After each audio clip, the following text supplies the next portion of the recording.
আল্লাহ তাআলা বলছেন, হে নবী, লোকেরা আপনাকে কিয়ামতের ব্যাপারে জিজ্ঞেস করে, আপনি কিয়ামতের ব্যাপারে কি বলবেন? আপনি তো কিছু জানেন না এ ব্যাপারে জানে কে? বিশ্বনবী যখন মক্কার জমিনে কিয়ামতের ব্যাপারে বারবার মক্কার লোকদেরকে সাবধান করতে শুরু করলো যে এই দিন না, আরো দিন আছে, এই দিনটাই দিন নয়, বিশাল একটা জগৎ পড়ে আছে, সেটা শুরু হবে কিয়ামত দিয়ে, সব লন্ডভন্ড হয়ে যাবে। তখন লোকেরা বিশ্বনবীর জিজ্ঞেস করতে শুরু করলো, মুহাম্মদ সাল্লাল্লাহু, এই যে তুমি কিয়ামতের কথা বলো, এটা কবে হবে? ইয়াসআলুনাকা আনিস সাআতি আইয়ানা মুরসাহা ফীমা আনতা মিন যিকরাহা ইলা রাব্বিকা মুনতাহাহা। সুবহানাল্লাহ পড়েন। ও নবী, লোকেরা আপনারা জিজ্ঞেস করে কিয়ামত কবে হবে, কিন্তু কবে হবে এটা আপনি কেমন করে বলবেন? এটা তো আপনি জানেন না, গোটা বিশ্বের কেউ জানে না, জানে একজন, তিনি কে? They are asking about the day of resurrection. People are asking you about Qiyamah. Who are you to talk anything about it? Only Allah has the final word regarding Qiyamah. ও নবী, লোকেরা আপনারা কিয়ামত কবে হবে খালি ধরে জিজ্ঞেস করে, তো এই ব্যাপারে আপনি কথা বলবেন কি করে? এই ব্যাপারে কোনো জ্ঞান তো আমি আপনাই দেইনি। কিয়ামত কবে হবে এটা জানি শুধুমাত্র আমি আল্লাহ। চিল্লায় বলেন ঠিক কিনা? বিশ্বনবী মক্কায় কিয়ামতের ঘোষণা দিলেন। বিশ্বনবী বললেন, এই পৃথিবী এরকম থাকবে না, সব ভেঙে চুরে খান খান হয়ে যাবে। আল কারিআতু মাল কারিআতু ওয়া মা আদরাকা মাল কারিআহ। বিকট একটা আওয়াজ হবে, ইসরাফিল যখন সিংহায় ফুৎকার দিবে, গোটা বিশ্বটারে মেসাকার করে দিবে কে? আবার বিশ্বনবী শোনাতে লাগলেন, ইযা জুলজিলাতিল আরদু জিলজালাহা ওয়া আখরাজাতিল আরদু আসকালাহা। বিশ্বনবী বললেন, সেদিন পৃথিবীটা কেঁপে উঠবে, মহা ভূমিকম্প হবে। জমিনের ভেতরে যা আছে, তেলের খনি, গ্যাসের খনি, স্বর্ণের খনি, সবকিছু জমিনটা বমি করে বের করে দিবে। আবার বিষ্ণু বলতে লাগলেন, ইদা রুজ্জাতিল আরদু রাজ্জাও ওয়া বুসাতিল জিবালু বাসসা। সুবহানাল্লাহ পড়েন। জমিনটা কেঁপে উঠবে, পাহাড়গুলো ভেঙে চুরে দুমড়ে মুচড়ে যাবে, গোটা বিশ্বটা কেঁপে উঠবে, সাগরের বুকে দাউ দাউ করে আগুন জ্বলবে। সেই দিনটা হচ্ছে কিয়ামতের দিন। বিশ্বনবীর মুখ থেকে বারবার এই কিয়ামত শুনতে শুনতে কাফেরদের মনের ভিতরে ভয় ঢুকে গেছে। কাফেররা মনে মনে কয়, এই মুহাম্মদের তো কোনোদিন মিথ্যা কথা বলতে শুনি নাই। শুনছে? বিশ্বনবী ওনার পুরো জীবনে একটি মিথ্যা কথা বলেছেন, একটি অসত্য কথাও তিনি বলেছেন। ওদের মনের ভিতরে ভয় ঢুকে গেছে, কিরে মুহাম্মদ যা বলে তাই তো হয়। এই যে মুহাম্মদ বারবার কিয়ামতের কথা বলতেছে, যদি সত্য হয়, যদি, চলো মুহাম্মদের জিজ্ঞেস করি যে এই যে কিয়ামতের কথা তুমি বলো, এটা কবে হবে? সুবহানাল্লাহ পড়বেন না? সবাই এসে জিজ্ঞেস করলো, মুহাম্মদ তুমি তো মিথ্যা বলো না, তুমি সত্যবাদী আর সাদিকাল আমিন, তুমি বলো কিয়ামত হবে, আমাদের জানতে বড় মন চায় কিয়ামত যে হবে, কিয়ামতটা কবে হবে? আল্লাহ তখনই আয়াত নাজিল করে বললেন, নবী ওরা জিজ্ঞেস করে কিয়ামত কবে হবে, কিন্তু আপনি বলবেন কেমনে? বলতে পারে একজন, তিনি কে? ইন্নাস সাআতা লাআতিয়াতুন লা রাইবা ফিহা ওয়ালাকিন্না আকসারান নাসি লা ইউমিনুন। আল্লাহ বললেন কিয়ামতটা হবেই হবে, এতে কোনো সন্দেহ নাই। সন্দেহ আছে নাকি? এটা কিন্তু ঈমানের সাথে সম্পৃক্ত। কিয়ামত যে হবে, আমাদের কারো সন্দেহ আছে? কারো সন্দেহ নাই। কারো কি এমন ক্ষমতা আছে যে কিয়ামতকে আটকায় দিবে? বলেন। পৃথিবীর কোন প্রধানমন্ত্রী, প্রেসিডেন্ট, পুলিশ প্রধান, র্যাবের প্রধান, বিডিআর, সেনাবাহিনী, Donald Trump, Barack Obama, George W Bush, Vladimir Putin, Narendra Modi, পৃথিবীর কেউ এই কিয়ামতকে আটকায় রাখতে পারে? অসম্ভব। কিয়ামত হবেই, কেউ কিয়ামতকে ঠেকায় রাখতে পারবে না। এটা হবে, কিন্তু কবে হবে কেউ জানে না, একজন ছাড়া, তিনি কে? ইন্নাল্লাহা ইনদাহু ইলমুস সাআহ। আল্লাহর কাছে আছে এই কিয়ামতের জ্ঞান, কেউ এই জ্ঞান রাখে না। সাইয়েদনা জিবরাইল বিশ্বনবীকে একবার প্রশ্ন করলেন, ইয়া রাসূলুল্লাহ সাল্লাল্লাহু আলাইহি ওয়াসাল্লাম, মাতা সাআহ, এই যে আপনি কিয়ামতের কথা বলেন, এই কিয়ামতটা কখন হবে? বিষ্ণু বললেন, মাল মাসউলু আনহা বিআলামা মিনাস সাইল। ও জিবরাইল, তুমি যেমনি জানো না, আমিও জানি না। সুবহানাল্লাহ পড়েন। যারা জিজ্ঞেস করা হয়েছে সে জিজ্ঞাসাকারীর চেয়ে ভালো জানে না। মানে তোমার যা দশা আমারও একই দশা, তুমিও জানো না আমিও জানি না, তো জানে কে? আল্লাহ। আবার এক সাহাবী বললেন, ইয়া রাসূলুল্লাহ মাতাস সাআ, কিয়ামত কবে হবে?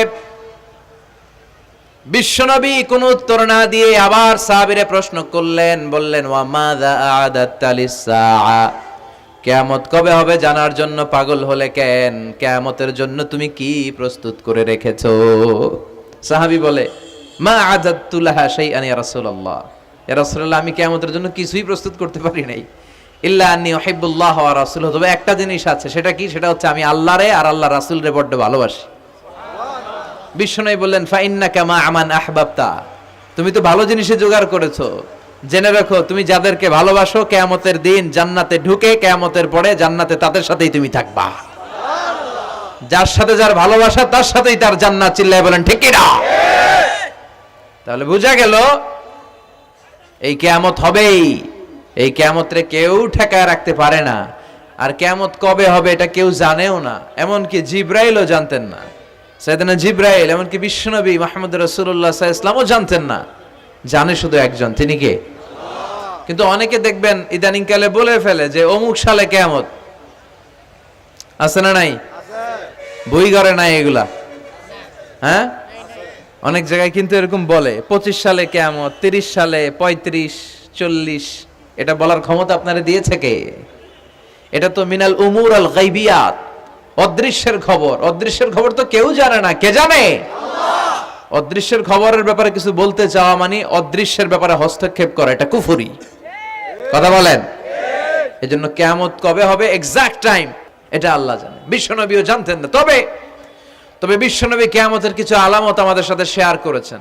হাদিসের পরতে পরতে, হাদিসের প্রামাণ্য কিতাবগুলোতে যখন আপনি পড়বেন, চ্যাপ্টারগুলোতে পড়বেন, বিভিন্ন জায়গায়, বিভিন্ন নসিহাতে, বিভিন্ন আলোচনায় বিশ্বনবী মুহাম্মদ রাসূলুল্লাহ তিনি বর্ণনা করেছেন যে কিয়ামতের আগ দিয়ে গোটা বিশ্বের, গোটা পৃথিবীর সামাজিক অবস্থা, রাষ্ট্রীয় অবস্থা, পারিবারিক অবস্থা এরকম হবে। কি কি আলামত বিশ্বনবী বলে গেলেন আমাদের জানার দরকার আছে না নাই? আমরাও কিন্তু অবাক করা কোনো কাণ্ড দেখলে বলে ফেলি এটা কিয়ামতের আলামত, বলি না?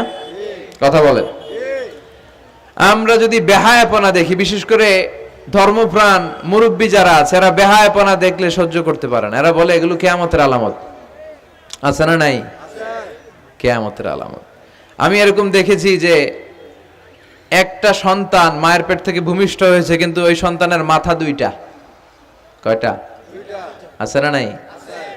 তো এগুলো দেখলে আমরা কি বলি? কিয়ামতের আলামত। কিন্তু বিশ্বনবী কিয়ামতের আলামতের ব্যাপারে কি বললেন, আমাদের কি শোনালেন, জানতে মনে চায়? কথা বলেন, শুনতে মনে চায়?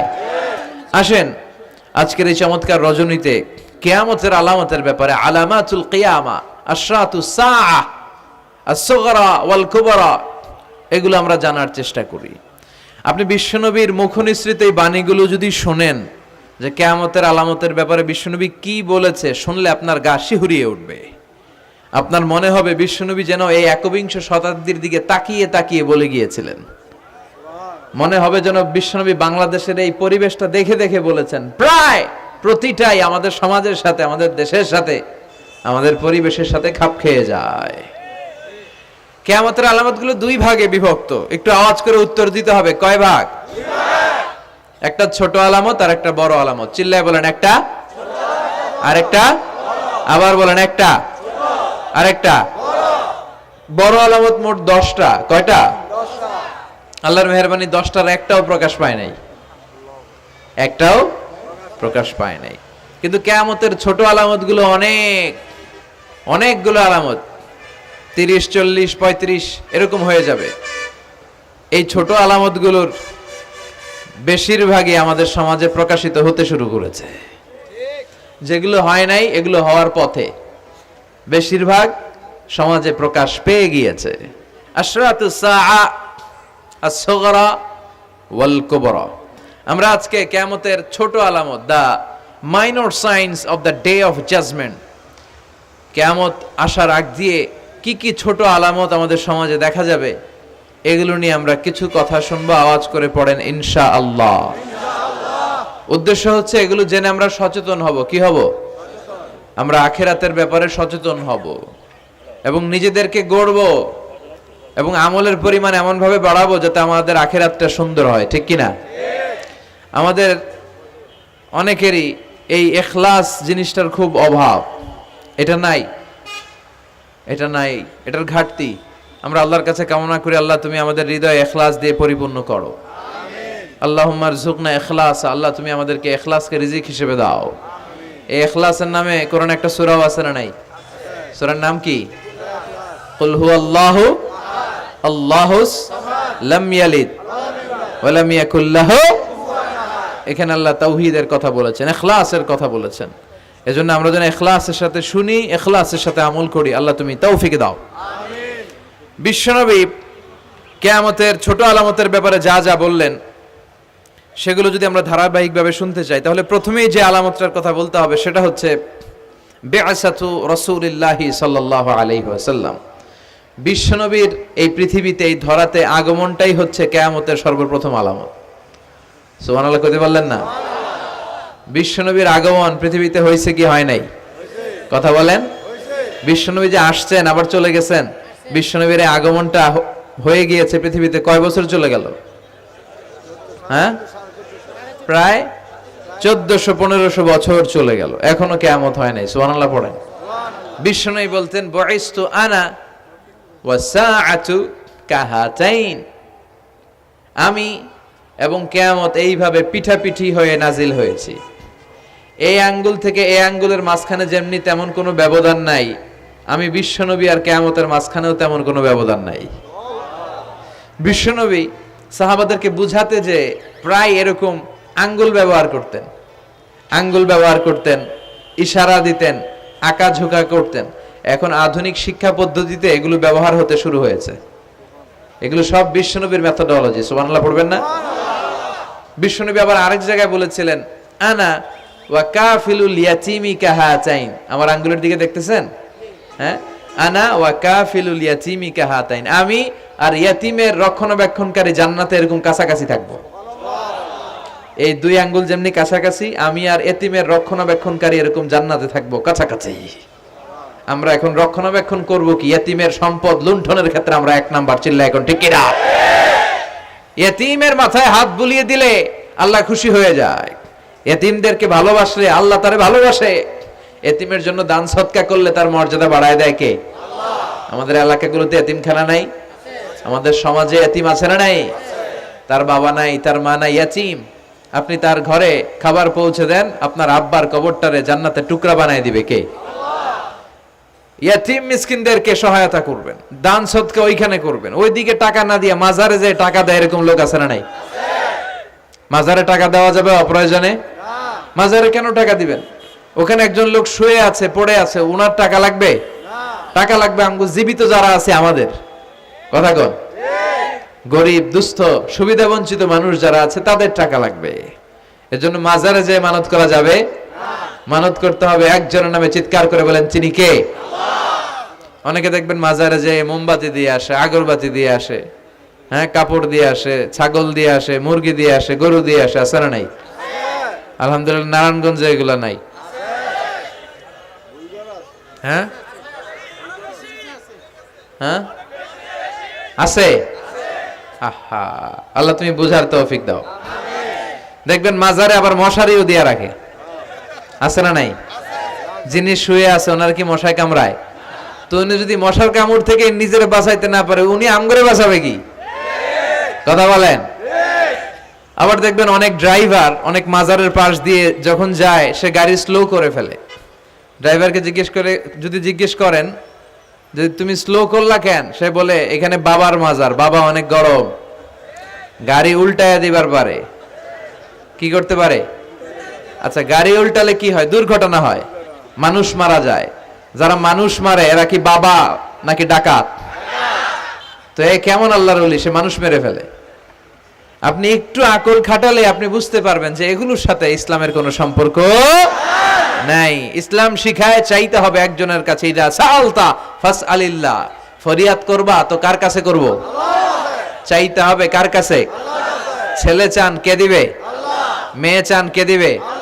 ছেলে মেয়ে দুইটা চান কে দিবে? ব্যবসায় সফল হতে চান কে দিবে? জান্নাতি হতে চান কে দিবে? আল্লাহ ছাড়া কেউ কিছু দিতে পারে? বিশ্বনবী মুহাম্মদুর রাসূলুল্লাহ সাল্লাল্লাহু আলাইহি সাল্লাম কি আমাদের কিছু দিতে পারে? না। এজন্য ওনার কবরে যেও চাওয়া যায় না, ওনারে সালাম দেওয়া যায়। ওখানে যে বিশ্বনবীকে সালাতু সালাম পাঠানো যায়, কিন্তু বিশ্বনবীরে বলা যায় না, ইয়া রাসূলুল্লাহ আমার একটা মেয়ে দেন, আমার একটা ছেলে দেন, ইয়া রাসূলুল্লাহ আমার নির্বাচনে পাশ করাইয়া দেন। এখন নির্বাচন আসছে নতুন না, প্রায় দেখি অ্যানাউন্সমেন্ট চলতেছে কাউন্সিলর নির্বাচন। তো বিশ্বনবীর কবরের সামনে দাঁড়িয়েও চাওয়া যায় না। তো বিশ্বনবীর কবরের সামনে দাঁড়িয়ে কিছু চাইলে সৌদি পুলিশ হাতের মধ্যে লাঠি দিয়ে বাড়ি মারে, দাঁড়াতেই দেয় না। যে এখানে কি চাও তুমি? সামনে কেবলা, কেবলামুখী হও। এই বিশ্বনবী যার কাছে যাইতেন তার কাছে চাও, তিনি ছাড়া কিচ্ছু করার ক্ষমতা গোটা বিশ্বে কারো নাই। আল্লাহর ধনভাণ্ডার কত বিশাল! তিনি আমাদের সবাইকে যদি জান্নাতুল ফেরদাউস দিয়ে দেয়, ওনার জান্নাতের মধ্যে ঠেলাঠেলি হবে তো না? কথা কন। বিশ্বনবী 8টা জান্নাতের যে স্টেজ, এই 8টার সবগুলাই থাকবে না, উনি থাকবে জান্নাতুল ফেরদাউস। কোনটায় থাকবে? তাহলে আমরা থাকবো কই? ইনশাআল্লাহ করবেন না? নবী থাকবে একটাই, আমরা আরেকটাই। এটা সম্ভব? অন্য কোন জান্নাত দিয়ে আমাদের বুঝ দেওয়া যাবে? আমরা আল্লাহর কাছে বলবো, আল্লাহ আমগো নবী যেদিকে, আমরা থাকবো বিশ্বনবী থাকবে জান্নাতুল ফেরদাউস, আমরাও থাকবো ফেরদাউসে। ইনশাআল্লাহ পড়েন। এত বিশাল জান্নাত, কোনো ধাক্কা ধাক্কি নাই। জান্নাতের এক একটা দরজা চিনেন তো না? বিশ্বনবী যখন জান্নাতের দরজার বর্ণনা দিচ্ছেন, বিশ্বনবী বলছেন ইন্নাল মিসরাআইন মিন মাসারি'আল জান্নাহ মা বাইনা মাক্কাতা ওয়া হাজার। ও সাহাবারা, জান্নাতের দরজাগুলো কত বড়, শোনো শোনো। বিশ্বনবী বললেন সৌদি আরবের মক্কা শহর থেকে বাহরাইনের হাজার শহর যত লম্বা, জান্নাতের এক একটা দরজা তত লম্বা। তার মানে এক এক ধাক্কায় কয়েকশো কোটি লোক জান্নাতে ঢুকে যাবে। তো ওই জান্নাতে আমরা সবাই যদি ফেরদাউসে থাকি, আল্লাহর কোনো ঘাটতি আছে? ওই আল্লাহরে থইয়া মাজারে যায়, ওই আল্লাহরে না ডেকে বাবারে ডাকে, ওই আল্লাহর কাছে না যেয়ে মাজারে যেয়ে লাল সালু দিয়ে আসে। দেখবেন যে লোকটা মাজারে মশারি দেয়, ওর বাবার ডেঙ্গু রোগ, ওর মারে মশাই কামড়ায়, ওর বাবারে মশাই কামড়ায়। বাপ মার কাছে চায় না। বাপ মা যে কত বড় পীর সাহেব, গোটা বিশ্বের পীর সাহেবরা যদি একটা দোয়া করে আর বাবা মা যদি আরেক পাশে দোয়া করে, বাবা মার দোয়া আগে আগে কবুল হয়ে যাবে। এজন্য চাইতে হবে একজনের কাছে, তিনি কে? বিশ্বনবী যখন বুঝাতেন, মাঝে মাঝে হাতের ইশারায় বুঝাতেন। সুবহানাল্লাহ পড়েন। বিশ্বনবী যখন বুঝাতেন, মাঝে মাঝে প্রশ্ন করে বুঝাতেন, মাঝে মাঝে প্রশ্ন করে বুঝাতেন। He use to throw question to the audience. শ্রোতাদেরকে প্রশ্ন ছুড়ে দিতেন। প্রশ্ন ছুড়ে দিলে কি লাভ জানেন? শ্রোতারা ভাবতে শুরু করে উত্তরটা কি, কি এই প্রশ্নের উত্তর। যখন উত্তরটা করতে পারে না, তখন বিশ্বনবী উত্তর বলে দিতেন। যখন উত্তর করতে যে ঠেকে যায় একটা ঠেকা ঠেকা ভাব, তখন যখন উত্তরটা জানা হয়, ওই উত্তর আর ভোলা হয় না। কথা বলেন। বিশ্বনবী সাহাবাদেরকে প্রশ্ন করলেন, ইন্না মিনাশ শাজারাতি শাজারাতুন লা ইয়াসকুতু ওয়ারাকুহা। ও সাহাবারা, গাছের মধ্যে, বৃক্ষলতার মধ্যে এমন একটা বৃক্ষ আছে, এমন একটা গাছ আছে, যেই গাছের কোনো পাতা ঝরে না। মাসালুহা কামাসালুল মুমিন। ওই গাছের দৃষ্টান্ত মুমিনের দৃষ্টান্তের মতো। বলো তো, হাদ্দিসুনি মা হিয়া, দেখি তোমরা পারো কিনা ওই গাছটা কি? কেউ পারে না। কেউ বলে ওই গাছ, কেউ বলে মরুভূমির ওই ক্যাকটাস গাছ, কেউ বলে ওই গুলমলতা, কেউ বলে ওইটা, কেউ বলতে পারে না। বিষ্ণু বললেন কারোটা হয়নি। ইন্নাহা নাখলা, এটা হলো খেজুর গাছ। সাহাবারা ভাবসারে খেজুর গাছ তো প্রত্যেক ঘরের পিছনে পিছনে, এটা ধরছে নাকি? ধরলে তো কঠিনটাই ধরবে। এজন্য সাহাবাদের প্রত্যেক বাড়ির পাশে খেজুর গাছ। ওইদিকে মন যায় না, মন গেছে দূরে, দেখি তো কোন গাছ, খুঁজে পায় না। সুবহানাল্লাহ পড়েন। এই যে বিশ্বনবীর শিখানোর পদ্ধতি, education system, how to teach the children, আপনি ছাত্রদেরকে কিভাবে পড়াবেন, এটা বিশ্বনবী হাতে কলমে আমাদেরকে শিখিয়ে গিয়েছে। ওই মজলিসে আব্দুল্লাহ ইবনে উমর রাদিয়াল্লাহু আনহু আর ওনার বাবা ওমরে ফারুক দুইজনই উপস্থিত ছিলেন। বাড়িতে যাওয়ার পরে ছোট্ট আব্দুল্লাহ ইবনে উমর সাইয়েদনা ওমর ফারুককে বলেন, আব্বা, বিশ্বনবী যে আজকে প্রশ্নটা করছিল আমি কিন্তু উত্তর জানতাম। সুবহানাল্লাহ কইবেন না? ওমর ফারুক বললেন, বলো কি, তুমি জানতা যেটা খেজুর গাছ? আব্দুল্লাহ ইবনে ওমর বলে, না আমি আবি, হ্যাঁ আমি জানতাম। তো বললা না কেন? তুমি যদি আজকে উত্তর দিতে পারতা তাহলে আরবরা লাল কপালের উট পেলে অনেক খুশি হয়ে যায়। তিনি বললেন, লাল চাঁদওয়ালা উট পেলে মানুষ যেরকম খুশি হয়, আজকে তো আমি অত খুশি হইতাম, বিশ্বনবীর সামনে আমার বুকটা এত বড় হয়ে যেত যে আমার ছেলে উত্তর করতে পেরেছে। আব্দুল্লাহ ইবনে ওমর বললেন, আপনি আমার আব্বা, আশেপাশে চাচারা কেউ পারে না, আমি কেমনে কই? সুবহানাল্লাহ কইবেন না? দেখেন বিশ্বনবীর শিখানোর কত চমৎকার পদ্ধতি। তো সে পদ্ধতির অংশ হিসেবে বিশ্বনবী এরকম আঙ্গুল দিয়ে ইঙ্গিত করতেন আর বলতেন, আনা ওয়া কাফিলুল ইয়াতীমি কাহাতাইন, আমি এবং ইয়াতীমের যত্ন যারা করে তারা জান্নাতে একসাথে এইভাবে থাকবো। আবার কিয়ামতের বর্ণনা দিতে যে বিশ্বনবী বললেন, আনা ওয়া সাআতু কাহাতাইন, আমি আর কিয়ামত এরকম পিঠাপিঠি, আমার আর এই দুইটা আঙ্গুলের মাঝখানে যেমনি তেমন ব্যবধান নাই, আমি আর কিয়ামতের মাঝখানেও তেমন ব্যবধান নাই। চিল্লায় পড়েন আল্লাহু আকবার। তাহলে বিশ্বনবীর ঘোষণা অনুযায়ী কিয়ামতের প্রথম আলামত হচ্ছে বিশ্বনবীর স্বয়ং আগমন। এটা হয়েছে কি হয় নাই? এরা হতে হেলে দুলে নুরানি তনু কে আসে হায়, সারা দুনিয়ার হেরে মেরে পর্দা খুলে খুলে চায়, সে যে আমার কামলিওয়ালা কামলিওয়ালা, তার ভাবে বিভোল রাঙা পায়ের তলে, পর্বত জঙ্গল টল মল টলে, খুরমা খেজুর বাদাম জাফরানি ফুল ঝরে ঝরে যায়, সে যে আমার কামলিওয়ালা কামলিওয়ালা। সুবহানাল্লাহ পড়েন। এই কামলিওয়ালা নবীর আগমনটাই কিয়ামতের প্রথম আলামত। তাহলে প্রথম আলামত আমরা পাইছি কি পাই নাই? পেয়ে গেলাম। এরপরে বিষ্ণু বলেছেন, যুহুর কাসরাতিল ফিতান বিআনওয়াইহা, কিয়ামতের আগ দিয়ে সমাজে ফিতনা ফাসাদ বেড়ে যাবে। পারিবারিক ফিতনা আমাদের আছে না নাই? সামাজিক ফিতনা, একটু আওয়াজ করে উত্তর দিবেন। রাষ্ট্রীয় ফিতনা, নারী ঘটিত ফিতনা, খালি ফিতনা আর ফিতনা। আপনি যেদিকে তাকাবেন ওইদিকেই ফিতনা। আপনি চাইলেও আপনার ঈমান বাঁচাতে পারছেন না। আমরা চাই আমার চোখটা হেফাজত করব, পারছি না। ইউটিউবে ঢুকলাম, জাকির নায়েকের লেকচার শুনবো, ইউটিউবে ঢুকলাম, শায়েখ সুদাইসের তেলাওয়াত শুনবো, ওদিকে তেলাওয়াতও বাজে আর নিচে সাজেস্টেড ল্যাংটা ভিডিও আছে না নাই? কই যাব আমরা? কিভাবে বাঁচাবো আমাদের চোখ? বায়ে অশ্লীলতা দেখে ডানে তাকায়, দেখি ওদিকে অশ্লীলতা, আবার বায়ে তাকায়, ওখানে অশ্লীলতা, সামনে তাকাই অশ্লীলতা, আবার পেছনে তাকাই অশ্লীলতা, নিচে তাকাই অশ্লীলতা, উপরে তাকাই ওদিকে অশ্লীলতা। আমরা যাব কই? আর নাযার সাহামুন মাসমুম মিন সিহাম ইবলিস, এই দৃষ্টি শয়তানের বিষ মাখানো তীরবানের মধ্য থেকে ভয়ঙ্কর তীর। এই তীর দিয়ে শয়তান যুবক যুবতীদেরকে কাবু করে ফেলে। একটা যুবক যুবতীর মধ্যে প্রথমে আই কন্টাক্ট হয়। কি হয়? প্রথমে আই কন্টাক্ট, চোখে চোখে একটা ভাব বিনিময় হয়, হ্যাঁ। এরপরে এসএমএস এর আদান প্রদান হয়, কথা বলেন। এরপরে ডেটিং হয়, ডেটিং কি হয়? এরপর হয় গার্লফ্রেন্ড বয়ফ্রেন্ড, আছে না নাই? এগুলো ভুইঘরে নাই? ভুইঘরের ছেলেপেলেরা আল্লাহওয়ালা, হ্যাঁ। কি ভয়ঙ্কর অবস্থা। আমরা ছোটবেলায় এই সমস্ত গার্লফ্রেন্ড বয়ফ্রেন্ড কি বুঝতামই না। এখন ক্লাস 5 থেকে শুরু, ক্লাসে যারা যারা আছে ভাগাভাগি হয়ে যায়, কোনটা কার, আছে না নাই? কয় এইটা আমার, মানে আমার ফ্রেন্ড, এটা আমার এই কি ফ্রেন্ড, গার্লফ্রেন্ড, এটা আমার গার্লফ্রেন্ড, তো এটা তোর গার্লফ্রেন্ড, আছে না নাই? আবার এটারে সংক্ষেপ করছে, কয় জিএফ। কি কয়? তোমাদের এগুলা নাই তো? হ্যাঁ আছে, অর্ধেক কয় আছে, অর্ধেক কয় নাই। খুব চালাক এরা। প্রিয় ভাইয়েরা, এগুলো আমাদের সংস্কৃতি নয়। বিবাহ বহির্ভূত যে কোনো ধরনের নারী পুরুষের সম্পর্ককে হারাম করেছে কে? আল্লাহ। আসুন আমরা বিয়েটাকে সহজ করি, আর্লি ম্যারেজ ক্যাম্পেইন করি। আর কত বলবো, যতদিন বেঁচে থাকি বলবো, বিয়েটারে সহজ করে দেন। ছেলের বাবা যারা আছেন, মেয়ের বাবা যারা আছেন, বিয়েটা সহজ করে দেন। তা না হলে এই যে 14ই ফেব্রুয়ারি গুলো যায়, আছে না নাই? কি নাম? কি বিশ্ব বেহায়া?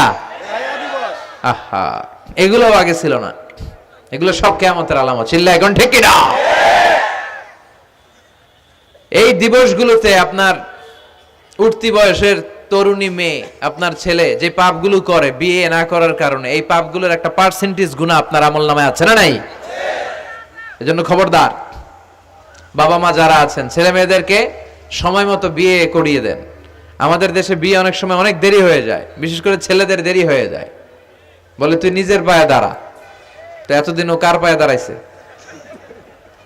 ও তো নিজের পায়ে দাঁড়িয়েছে, একটু সহযোগিতা করেন না আপনি, বিয়েটা সহজ করে দেন। বিয়ের চেয়ে ভালো কাজ পৃথিবীতে নাই।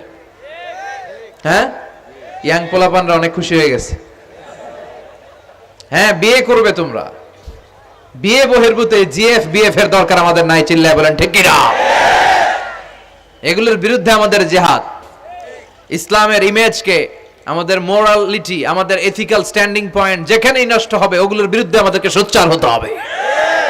এই নৈতিকতার অবক্ষয় হতে হতে এমন পর্যায়ে ঠেকেছে বাংলাদেশটা এখন জাহান্নামের টুকরা হয়ে গিয়েছে। এখন মেডিকেলের ডাস্টবিনে ছোট্ট ছোট্ট নবজাতক বাচ্চার লাশ পাওয়া যায়। এগুলো সব 14ই ফেব্রুয়ারি পালনের ফসল। এগুলোর সাথে মুসলমানদের কোনো সম্পর্ক থাকতে পারে না। এগুলো ইসলামের সাথে কোনো সম্পর্ক নাই। এগুলো হচ্ছে পাশ্চাত্য থেকে আমদানি করা, পার্শ্ববর্তী দেশ ভারত থেকে আমদানি করা। আমাদেরকে যে ইসলামের সুশীতল বাণী বিশ্বনবী শিখিয়েছেন, আমাদের জানিয়েছেন, দ্যাটস এনাফ ফর আস, এটাই আমাদের জন্য যথেষ্ট। এজন্য এই যুগটা হচ্ছে, বিশ্বনবী বললেন, ফিতনার যুগ। আখিরি জামানায় জ্বলন্ত আগুনের কয়লা নিয়ে হাতে রাখাটা সহজ হয়ে যাবে, কিন্তু ঈমান নিয়ে টিকে থাকা কঠিন হয়ে যাবে। আপনি চাইলেও ভালো থাকতে পারবেন না, আপনি হকের কথা চাইলেও বলতে পারবেন না। ঝুঁকি আছে না নাই? গুম আছে না নাই? ক্রস ফায়ার আছে না নাই? কে কোন দিক দিয়ে গুম টেরি পাওয়া যাবে না, কিন্তু এই হকের রাস্তা আমরা ছাড়বো না। বিশ্বনবী বললেন ফিতনা বেড়ে যাবে। আপনি হক হালাল মেনটেন করতে চান কিন্তু পারবেন না। আপনি ঘুষ খাবেন না, কি হবে? টেবিলের নিচ দিয়া ঘুষ, উপর দিয়া ঘুষ, সব জায়গায় ঘুষ। আপনার পাশে যে চাকরি করে সে খায় ঘুষ, ও খায় ঘুষ, নিচের কর্মচারী খায় ঘুষ, উপরের বসও খায় ঘুষ। কথা বলেন, আপনি চাইলেও পারছেন না। এজন্য বিশ্বনবী সবসময় দোয়া করতেন, আল্লাহ ফিতনা থেকে আমাদেরকে বাঁচাও। বিশ্বনবী পড়তেন, আল্লাহুম্মা ইন্না নাউযু বিকা মিনাল ফিতান মা যাহারা মিনহা মা বাচান। হে আল্লাহ, প্রকাশ্য অপ্রকাশ্য সব ফিতনা থেকে তুমি আমাদেরকে বাঁচাও। চিল্লায় পড়েন আমিন। আওয়াজ করে আমার সাথে পড়েন, আল্লাহুম্মা ইন্না নাউযু বিকা মিনাল ফিতান মা যাহারা মিনহা ওয়া মা বাচান। এর মানে হচ্ছে, হে আল্লাহ, প্রকাশ্য অপ্রকাশ্য, দেখা যায় দেখা যায় না, এরকম সব ফিতনা থেকে তুমি আমাদেরকে বাঁচাও। তাহলে এই যে বিশ্বনবী বললেন কিয়ামতের আগে ফিতনা বেড়ে যাবে, এই আলামতটা সমাজে আছে না নাই? আমাদের আশেপাশে ফিতনা আছে না? আচ্ছা, এরপরে বিশ্বনবী বললেন খুরুজ মুদ্দাঈন নবুওয়া, কিয়ামতের আগ দিয়ে ভণ্ড নবী দাবিদার বেড়ে যাবে। বুখারীর বর্ণনায় বিশ্বনবী বললেন ততক্ষণ পর্যন্ত কিয়ামত হবে না যতক্ষণ না 30 জন ভণ্ড নবী দাবিদার বেরোবে। ভণ্ড নবী দাবিদার, একটাও নবী না। কুল্লুহুম কাযযাবুন দাজ্জালুন, সবগুলো মিথ্যাবাদী, কাযযাব আর দাজ্জাল। বিশ্ব নবী হচ্ছেন সর্বশেষ নবী। আমার নবীর পরে আর কোন নবী আসবে না, আমার রাসূলের পরে আর কোন রাসূল আসবে না। এই কথাটা যারা মানবে না তার ঈমান থাকবে না। মা কানা মুহাম্মাদুন আবা আহাদিম মির রিজালিকুম ওয়ালাকিন রাসূলুল্লাহি ওয়া খাতামান নাবিয়্যিন। মুহাম্মদ তোমাদের কোন ছেলেদের পিতা নয়, তিনি হলেন আল্লাহর রাসূল, তিনি হলেন শেষ রাসূল। খাতামান নাবিয়্যিন, সাইয়েদনা আদম থেকে শুরু করে নবী আসার যে ধারাবাহিকতা, এটা বিশ্ব নবীর মাধ্যমে এই চেইনটাকে কাট আপ করে দিয়েছে কে? আল্লাহ। আমার নবীর পরে কোনো নবী নাই। বিশ্বনবী বলতেন লা নাবিয়্যা বা'দি ওয়ালা রাসূলা, আমার পরে নবীও নাই রাসূলও নাই, তবে লাউ কানা বা'দি নাবিয়্যুন লাকানা উমর, আমার পরে যদি কেউ নবী হতো আমার সাহাবী ওমর নবী হয়ে যেত। প্রভু তুমি বলেছ রাসূল দেবে না, বলনি দেবে না ওমর, বলনি দেবে না হামজা তারিক, খালিদ বিজয়ী সমর। প্রভু তুমি বলেছ রাসূল দেবে না, বলনি দেবে না ওমর, বলনি দেবে না হামজা তারিক, খালিদ বিজয়ী সমর। প্রভু তুমি বলেছ রাসূল দেবে না। সুবহানাল্লাহ পড়েন। ওমরে ফারুক নবী হয়ে যেত, এমন কোয়ালিটি ছিল। আসাদুহুম ফি আমরিল্লাহি উমর, আল্লাহর আইন বাস্তবায়নের ক্ষেত্রে গোটা বিশ্বের মধ্যে সবচেয়ে শক্ত ছিলেন সাইয়েদনা ওমর। আর এই উম্মতের মধ্যে সবচেয়ে নরম দিলের ছিলেন সাইয়েদনা আবু বকর। আরহাম উম্মতি বি উম্মতি আবু বকর। তিনি যখন নামাজে দাঁড়াতেন, সালাতে দাঁড়াতেন, উনি যখন তেলাওয়াত শুরু করতেন, ওনার কান্নার আওয়াজে তেলাওয়াতের আওয়াজ বোঝা যেত না। আর আমাদের নামাজে কান্না আসে? হ্যাঁ, নামাজে দাঁড়াইলেই সারাদিন যেটা মনে পড়ে না ওটা নামাজে দাঁড়াইলেই মনে পড়ে। আছে না নাই? নামাজেও দাঁড়ায়, আবার বিপিএল এ কি হইলো ওই টেনশন আছে না নাই? নামাজও পড়ে, আবার মাশরাফি কি আউট, এখন তো আবার উনি কি এমপি না, মাননীয় এমপি মাশরাফি। এমপি বললে কেমন জানে লাগে, শুধু মাশরাফি বলতে ভালো লাগে, কথা কন। তো উনি কি আউট নাকি ছক্কা, এই টেনশন গুলো আছে না নাই? আহা, এই তো আমাদের নামাজ। এই নামাজগুলো মিজানের পাল্লায় উঠালে কোনো ওজন হবে? কথা বলেন। বিশ্বনবী যখন সালাত পড়তেন, বিশ্বনবীর পা গুলো ফুলে, হাত্তা তাতাওয়াররামু খাদামা, টিউমার যেমনি ফুলে থাকে, বিশ্বনবীর পা গুলো ফুলে যেত। তাহাজ্জুদ পড়তে পড়তে দাঁড়িয়ে থাকতে থাকতে হাত দুইটা প্যারালাইজড হয়ে যেত, আর নাড়াতে পারে না। এরপরে তিনি হাত ছেড়ে দিতেন প্রশান্তির জন্য, এরপরে হাত ছেড়ে দিয়ে কেরাত পড়তেন, আবার যখন ভাল লাগতো আবার ধরতেন। সুবহানাল্লাহ পড়ে। আলী কারামাল্লাহু ওয়াজহার পায়ের ভেতরে এক যুদ্ধে তীর ঢুকে গেল। এই তীর টেনে বের করা যায় না, তীর টান দিলেই উনি চিৎকার মারে, জখম হয়েছে অনেক ভিতরে। বিশ্বনবী বললেন, আরিহনা বিসসালা ইয়া বিলাল, আকিমিস সালা, বেলাল আজান দাও, নামাজ শুরু করি। নামাজ শুরুর আগে আরেক সাহাবীরে বললেন, আলী যখন জামাতের কাতারে দাঁড়াবে, তুমি নামাজে না দাঁড়িয়ে আলীর পায়ের সামনে যে ওই পায়ের তীরটা টান দিয়ে বের করবা। সুবহানাল্লাহ পড়েন। একামত হলো, বিশ্বনবী সালাত শুরু করলেন। বিশ্বনবীর কথা অনুযায়ী ওই সাহাবী যে আলী কারামাল্লাহু ওয়াজহার পা থেকে টান দিয়ে তীরটা বের করে নিয়ে আসলেন, ফিনকি দিয়ে রক্ত বেরোলো, জায়গাটা রক্তে সয়লাভ, কিন্তু সাইয়েদনা আলী কারামাল্লাহু ওয়াজহা টেরই পায় নাই। সালাত শেষ, উনি দেখেন পায়ের মধ্যে তীর নাই, রক্তের সয়লাভ, যেখানে দাঁড়ালেন ওখানে খালি রক্ত। বিশ্বনবীরে বললেন, ও নবী আমার পায়ের তীর কই? বিশ্বনবী বললেন, আলী রে, আমি জানি তুমি যখন যায় নামাজে নামাজের জন্য দাঁড়িয়ে যাও, দিন দুনিয়ার হুঁশ তোমার থাকে না, তোমার হৃদয়টা এখানে থাকে না, দেহটা এখানে থাকে, হৃদয়টা চলে যায় আল্লাহর আরশের উপরে। উনাদেরও নামাজ, আমাদেরও। সাহাবারা যখন মরুভূমিতে নামাজ পড়তেন, মরুভূমির পাখিগুলো এসে সাহাবাদের মাথার উপরে বসে যেত। পাখিগুলো মনে করতো এগুলো মরুভূমির খেজুর গাছটা হবে। কি হবে? কারণ নড়ে চড়ে না তো, আমাদের মতো তো এরকম দাড়ি চুলকা না, এরকম জামা ঠিক করে না, দাঁড়াইছে তো দাঁড়াইছেই। সুবহানাল্লাহ পড়েন। তো ইবাদতে এরকম আন্তরিকতা, একাগ্রতার দরকার আছে না নাই?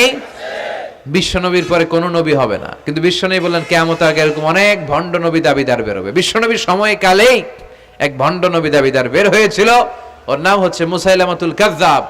এসে বলে, মুহাম্মদ আন-নবুওয়া নিসফুন লাকা ওয়া নিসফুন লি, তুমি একা নবী নও, নবুয়ত অর্ধেক তোমার অর্ধেক আমার, আমারটা আমারে বুঝায় দাও। বিষ্ণু বললেন, তোরে বুঝায় দেবো? আনতা লাস্তা মুসাইলামা ফাকাত, আনতা মুসাইলামাতুল কাযযাব, আজ থেকে তুই শুধু মুসাইলামা না, তুই ভণ্ড মুসাইলামা, তুই মিথ্যাবাদী মুসাইলামা। বিশ্বনবীর পরে এরকম আলজেরিয়াতে অনেক ভণ্ড নবী দাবিদার বের হয়েছে। এই যে ভারতবর্ষের ইন্ডিয়া পাকিস্তান, এখানে পাঞ্জাব একটা এলাকা আছে, নাম শুনছেন? গোলাম মির্জা গোলাম আহমদ কাদিয়ানি, এই বেয়াদবটাও নবুয়ত দাবি করেছে। নাউজুবিল্লাহ পড়তে পারলেন না? সে প্রথমে দাবি করছে আমি শেষ নবী, এরপরে সে দাবি করছে আমি ইমাম মাহাদি, এরপর সে দাবি করছে আমি ঈসা আল মাসিহ। এই ভণ্ডটার অনুসারী বাংলার জমিনে আছে না নাই? এদেরকে রাষ্ট্রীয়ভাবে কাফের হিসেবে আখ্যা দেওয়ার দরকার আছে না নাই? এত আন্দোলন হয়, এত কথা হয়, কিন্তু সরকারের টনক নড়ে না। এদেরকে রাষ্ট্রীয়ভাবে কাফের হিসেবে ঘোষণা দিতে হবে, সার্কুলার জারি করে চিল্লায় বলেন ঠিক কিনা? এরা মুসলমান নয়। কারণ আপনি শুধু লা ইলাহা মানলেই মুসলমান হতে পারবেন না, মুমিন হতে পারবেন না।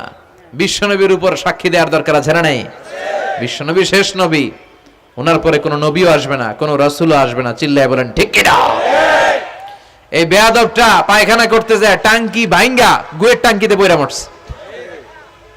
শত শত বছরের ময়লা পায়খানাটার মধ্যে জমা, গু খাইতে খাইতে পেটটা হয়েছে এত বড়, আর পারে না। আল্লাহকে খা, জনমের খাওয়া। নবীরা যেখানে মারা যায়, নবীরা নিজে পবিত্র, যেখানে মরে ওই জায়গাটাও, কিন্তু বেয়াদবটা কই মরছে? হ্যাঁ, বাথরুমের টাঙ্কির ভিতরে। তো মেথর নিয়ে আসা হয়েছে, মেথর ভাইরা এসে রশি দিয়ে ওটারে উঠায়। কিছু দূর ওঠার পরে এত ওজন, রশি টসি ভাঙ্গে আবার ধস করে পড়ে, আবার উঠায়, আবার পরে আল্লাহকে জনমের মতো ঘু খাইয়া নে। বিষ্ণুর সাথে বেয়াদবি করেছিস, তোর ইজ্জতের 12টা আমি বাজায় দিলাম। চিল্লা এখন ঠিক কিনা? যারাই বিষ্ণুনবীর সম্মান নিয়ে ঝিনিমিনি খেলেছে, তাদের রেহাই দুনিয়াতেও নাই, আখেরাতেও নাই। এই মুসাইলামা দুনিয়াতেই অপমানিত হয়েছিল। সে বিষ্ণুনবীকে নকল করত, কপি করত, বেয়াদবি করত, স্পর্ধা দেখাতো। বিশ্বনবী কোন গাছের মধ্যে হাত লাগালে ওই গাছের ফলন বেড়ে যেত। সে বলতো আমি নবী। তার এলাকার লোকেরা বলে তাহলে বিশ্বনবী মুহাম্মদের মতো তুমি আমাদের এলাকার গাছে হাত লাগাও। সে কোনো গাছে হাত লাগাইলে ওই গাছের সব ফল মরে যেত। বিশ্বনবী কোন লোনা পানির কুয়ার ভেতরে অজু করে কুলির পানি ফেললে ওই লোনা পানির কুয়া মিঠা পানির কুয়াতে পরিণত হতো। আর এই বদমাসটা যদি মিঠা পানির কোন কুয়ার মধ্যে কুলি ফেলাইতো, ওইটা লোনা পানির কুয়া হয়ে যেত। বিশ্বনবী মদিনাতে আসার পরে মদিনার নিউ বর্ন বেবিদেরকে বিশ্বনবীর কাছে নিয়ে আসা হতো। বিশ্বনবী তাদেরকে তাহনিক করাতেন। তাহনিক মানে খেজুর হালকা একটু খেয়ে বিশ্বনবী লালা লাগিয়ে বিশ্বনবী লালা মোবারকটাই বাচ্চার ঠোঁটের মধ্যে বিশ্বনবী লাগিয়ে দিতেন। এখন বিশ্বনবী নাই, আলেমদের কাছে যাবেন, খতিব এলাকার বড় খতিব হুজুরের কাছে যাবেন, হাফেজ সাহেব হুজুরের কাছে যাবেন। হুজুর মধু খেয়ে বাচ্চার মুখে লাগাই দিবে। উনি যে সবসময় কোরআন পড়েন, ওনার সিনাতে যে কোরআন, ওইটার বরকত আছে না নাই? বিশ্বনবী তাহনিক করতেন, খেজুর খেয়ে ওই লালা মিশ্রিত খেজুর বাচ্চার মুখে লাগিয়ে দিতেন, আর বাচ্চার মাথায় হাত বুলিয়ে দিতেন। বিশ্বনবীর হাত মদিনার যে সমস্ত নবজাতক বাচ্চাদের মাথায় লেগেছে, বাচ্চাদের মাথার চুল বড় করে দিয়েছে কে? সেও বিশ্বনবীর মতো অ্যাক্টিং করত। তার কাছে নবজাতক বাচ্চা নিলে সেও তাহনিক করত। তাহনিক করার সাথে সাথে বাচ্চা বমি শুরু করে দিত। আর মাথায় হাত লাগায় দিলে মাথার চুল বাড়াতো, বড় কথা, আজীবনে বাচ্চাগুলো টাক মাথা থাকতো। কি করতো? টাক মাথা। তার মানে বেয়াদবির পরিণাম, অপমান দুনিয়া থেকেই শুরু হয়ে যায়। তো বিশ্বনবী বললেন এই ভণ্ডদের আবির্ভাব শুরু হবে। আমাদের এই সমাজে ভণ্ড আছে না নাই?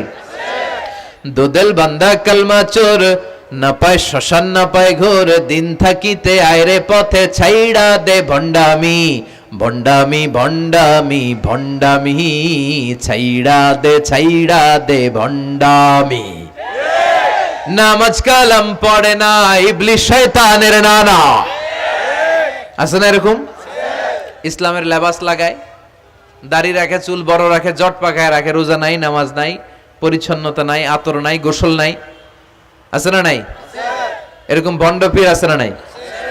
হক্কানি পীর যারা, তাদের বিরুদ্ধে আমার কোনো কথা নাই। কারণ এদেশে অনেক লক্ষ লক্ষ হিন্দুরা এই হাক্কানি পীরদের হাতে হাত রেখে কালিমা পড়ে মুসলমান হয়েছে। তাদেরকে আমরা সাপোর্ট করি। আমাদের বিরুদ্ধাচারণার হুঙ্কার হচ্ছে ভণ্ডদের বিরুদ্ধে। এই দেশে এত ভণ্ড পীর, এই দেশে যত ভণ্ড পীর আছে, অনেক দেশের জনসংখ্যাও এত নাই। কথা বলেন? অনেক ভণ্ড পীর আছে সারা বছর নাকি গোসল করে না, বছরে করে একবার, ওই গোসলের পানি মুরিদরা খায় সব সাবার। আছে না নাই? এগুলোর সাথে আমাদের কোনো সম্পর্ক। বিশ্বনবী বললেন এরকম ভণ্ডদের আবির্ভাব সমাজে হবে কিয়ামতের আগে। এই আলামতটা সমাজে আছে না নাই? দেখেন বিশ্বনবী যাই বললেন অক্ষরে অক্ষরে মিলে যায়। এরপরে বিশ্বনবী ফরমান কাসরাতুল হারাজ, কিয়ামতের আগে হারাজ বেড়ে যাবে। সাহাবারা বললেন ওমাল হারাজ ইয়া রাসূলুল্লাহ, হে নবী হারাজ কি? বিশ্বনবী বললেন হাদা হুয়াল হারাজ, হাদা হুয়াল হারাজ। কি বুঝলেন? মারামারি, কোপাকুপি, যুদ্ধ। আছে না নাই? আমরা কি যুদ্ধ চাই? যুদ্ধ নয় আর যুদ্ধ নয়, নয় আর কোন তাজালা, সেই পৃথিবী আমাদের সকল মানুষের হোক নিরাপদ আবাস, সেই পৃথিবী আমাদের সকল মানুষের হোক নিরাপদ আবাস। We don't want to see any war in the whole world. We don't want to see any war in the whole world. ঠিক কি না? আমরা কোনো যুদ্ধ দেখতে চাই না, মারামারি দেখতে চাই না, অন্যায় হত্যাকাণ্ড বিচার বহির্ভূত কোন হত্যাকাণ্ড আমরা এদেশে দেখতে চাই না। কিন্তু বিশ্বনবী বললেন কিয়ামতের আগে এগুলো বেড়ে যাবে। বিশ্বনবী বললেন যে হত্যা করবে সে জানবে না কেন আমি হত্যা করলাম। এরকম হত্যা দেশে আছে না নাই? উপরের নির্দেশ, উপরের টেলিফোন, শুট করো, পোশাকি বাহিনী পিস্তল আছে, শুট করে দিল, কিন্তু কেন সে মারলো ওই সৈনিক জানে না। এরকম আছে না নাই? আবার যে নিহত হইল সেও জেনে মরতে পারলো না যে আমি কেন মরলাম। কথা কন। আহা, এই বাংলার বিভিন্ন নদীতে, মাঠে ঘাটে হাত বাঁধা, পা বাঁধা, চোখ বাঁধা, বস্তাবন্দি করা লাশ পাওয়া যায় কি যায় না? এই দুনিয়ায় তারা বিচার পায় নাই, কিন্তু এগুলোর বিচার আছে না নাই? এগুলোর বিচার যদি না থাকতো, the worldly life will be a joke. এই পৃথিবীটা একটা জোকিং হইতো, জোকিং। জোক করার জন্য আল্লাহ পৃথিবী বানায় নাই। যেগুলোর বিচার এই জমিনে আমরা পাই নাই, সেগুলোর বিচার আখিরাতে হবে। সেদিন হবে আসল বিচার, সেদিন হবে ফাইনাল খেলা। সেদিন হবে কি খেলা? বিশ্বাস হয়? অপেক্ষা আছে না নাই? সবগুলোর বিচার হবে ইনশাআল্লাহ। পড়েন। আপনার জমি মেরে খাইছে, দুনিয়ায় বিচার পান নাই, আহকামুল হাকিমিনের বিচার আছে না নাই? আপনাকে অন্যায় ভাবে আঘাত করেছে, দুনিয়ার বুকে বিচার পান নাই, আখিরাতে বিচার আছে না নাই? বিশ্বনবী বললেন এই মারামারিটা বেড়ে যাবে কিয়ামতের আগ দিয়ে। এখন দেখেন খালি মারামারি, কোপাকুপি। 2 টাকার টেম্পু ভাড়া লইয়া একজন একজনের মেরে ফেলাইছে। কয় টাকার? নাউজুবিল্লাহ পড়বেন না? আল্লাহ এই ফিতনা থেকে তুমি আমাদের বাঁচাও। এরপর বিশ্বনবী বললেন দিয়াউল আমানা, কিয়ামতের আগ দিয়ে আমানতের খেয়ানত হবে। এটা আমাদের সমাজে আছে না নাই? বিশ্বনবী বললেন কিয়ামতের আগ দিয়ে আমানতের খেয়ানত হতে থাকবে। ইদা দুইয়াতিল আমানাতু ফান্তাযিরিস সাআ। সাহাবারা প্রশ্ন ছুড়ে দিলেন, ইয়া রাসূলুল্লাহ মাতা সাআ, কখন কিয়ামত হবে? বিশ্বনবী বললেন ইদা দুইয়াতিল আমানা, যখন আমানতের খেয়ানত হবে তখন কিয়ামত হবে। সাহাবীরা আবার প্রশ্ন ছুড়লেন, কাইফা ইদাআতুহা ইয়া রাসূলুল্লাহ, হে নবী আমানতের খেয়ানত কেমন করে হবে? বিশ্বনবী বললেন ইদা উসিদাল আমরু ইলা গায়রি আহলিহি ফান্তাযিরিস সাআ, যে লোকটা যেই চেয়ারে বসার যোগ্য নয় তাকে যখন ওই চেয়ারে বসিয়ে দেওয়া হবে তখনই কিয়ামত হয়ে যাবে। এরকম আমানতের খেয়ানত তো ভুইগরে নাই। ধরেন একজনরে আপনারা প্রধান বক্তা হিসেবে দাওয়াত দিলেন, জানে না কোরআন, জানে না হাদিস, জানে না বক্তৃতা, এটা কিয়ামতের আলামত না? এটা আমানতের খেয়ানত না? এই দেশের শিশু বক্তা আছে না নাই? কথা কন। আহা, এদিকে আর কি মানুষ হয়েছে? শিশু বক্তা হইলে 3 গুণ হবে। বিল্ডিং টিল্ডিং ভাঙ্গা, প্যান্ডেল ম্যান্ডেল ঘুরলা, অবস্থা সারা। এত মানুষ, ও যে কি বলে ও নিজেও জানে না, কি যে জানে না ওইটাই জানে না। সবকিছুর একটা বয়স আছে। তোমাকে পড়াশোনা করতে হবে, তোমাকে ডিগ্রি অর্জন করতে হবে, তোমাকে জানতে হবে, তোমাকে বিশ্লেষণ করার, অ্যানালাইসিস করার ক্ষমতা রাখতে হবে। ছোট বাচ্চা যদি মুরব্বির মতো কথা বলে আমরা এটার বেয়াদব বলি। আপনারা বই করে কি বলেন? বেয়াদব। পাশে খতিব সাহেব হুজুর, এখানে হাফেজ সাহেব হুজুর, এখানে ইমাম সাহেব হুজুর, এখানে কামিল মাদ্রাসার প্রিন্সিপাল, এখানে জগৎ বিখ্যাত মুহাদ্দিস, আর সে বেয়াদবের মতো পায়ের উপর পা তুলে আঙ্গুল নাড়িয়ে নাড়িয়ে কথা বলে। এটা কিয়ামতের আলামত। এগুলো বন্ধ করেন, এগুলোর সাথে ইসলামের সম্পর্ক নাই। যারা কোরআনের কথা জানে, যারা আলেম, তাদেরকে দাওয়াত করেন, জ্ঞান গর্ভ আলোচনা করবে, আপনার জীবনকে উজালা করে দিবে কে? আল্লাহ। কিন্তু লোক জড়ো করার জন্য এগুলো করে। আহা, তাফসীর মাহফিলের ভিতরে এই শো অফ, খালি লোক দেখানো মানসিকতা। কে আসলে বেশি লোক হবে এরা দাওয়াত করো। মাহফিল হইলে এরা লাগবে, ওরে লাগবে, এরা লাগবে। আমগো অবস্থা হালুয়া টাইট। 15,000 দাওয়াত ইনভাইটেশনের মধ্য থেকে 90টা প্রোগ্রাম রেখেছে এই বছর। 15,000। এটা কিয়ামতের আলামত না? সুবহানাল্লাহ কয়। আর এটা কিয়ামতের আলামত। কেন আমারে লাগবে কেন? আপনার এলাকায় মুহাদ্দিস নাই? আপনার এলাকায় মুফাসসির নাই? মিজানুর রহমান আজহারীকে লাগবে কেন? মিজানুর রহমান আজহারী যেখানে সুযোগ হবে 2-4 জায়গায় প্রোগ্রাম করবে। এখন তো ইউটিউবে সব দেখা যায় যে এত চ্যানেল, অনেক মাহফিলে এত শ্রোতাও নাই।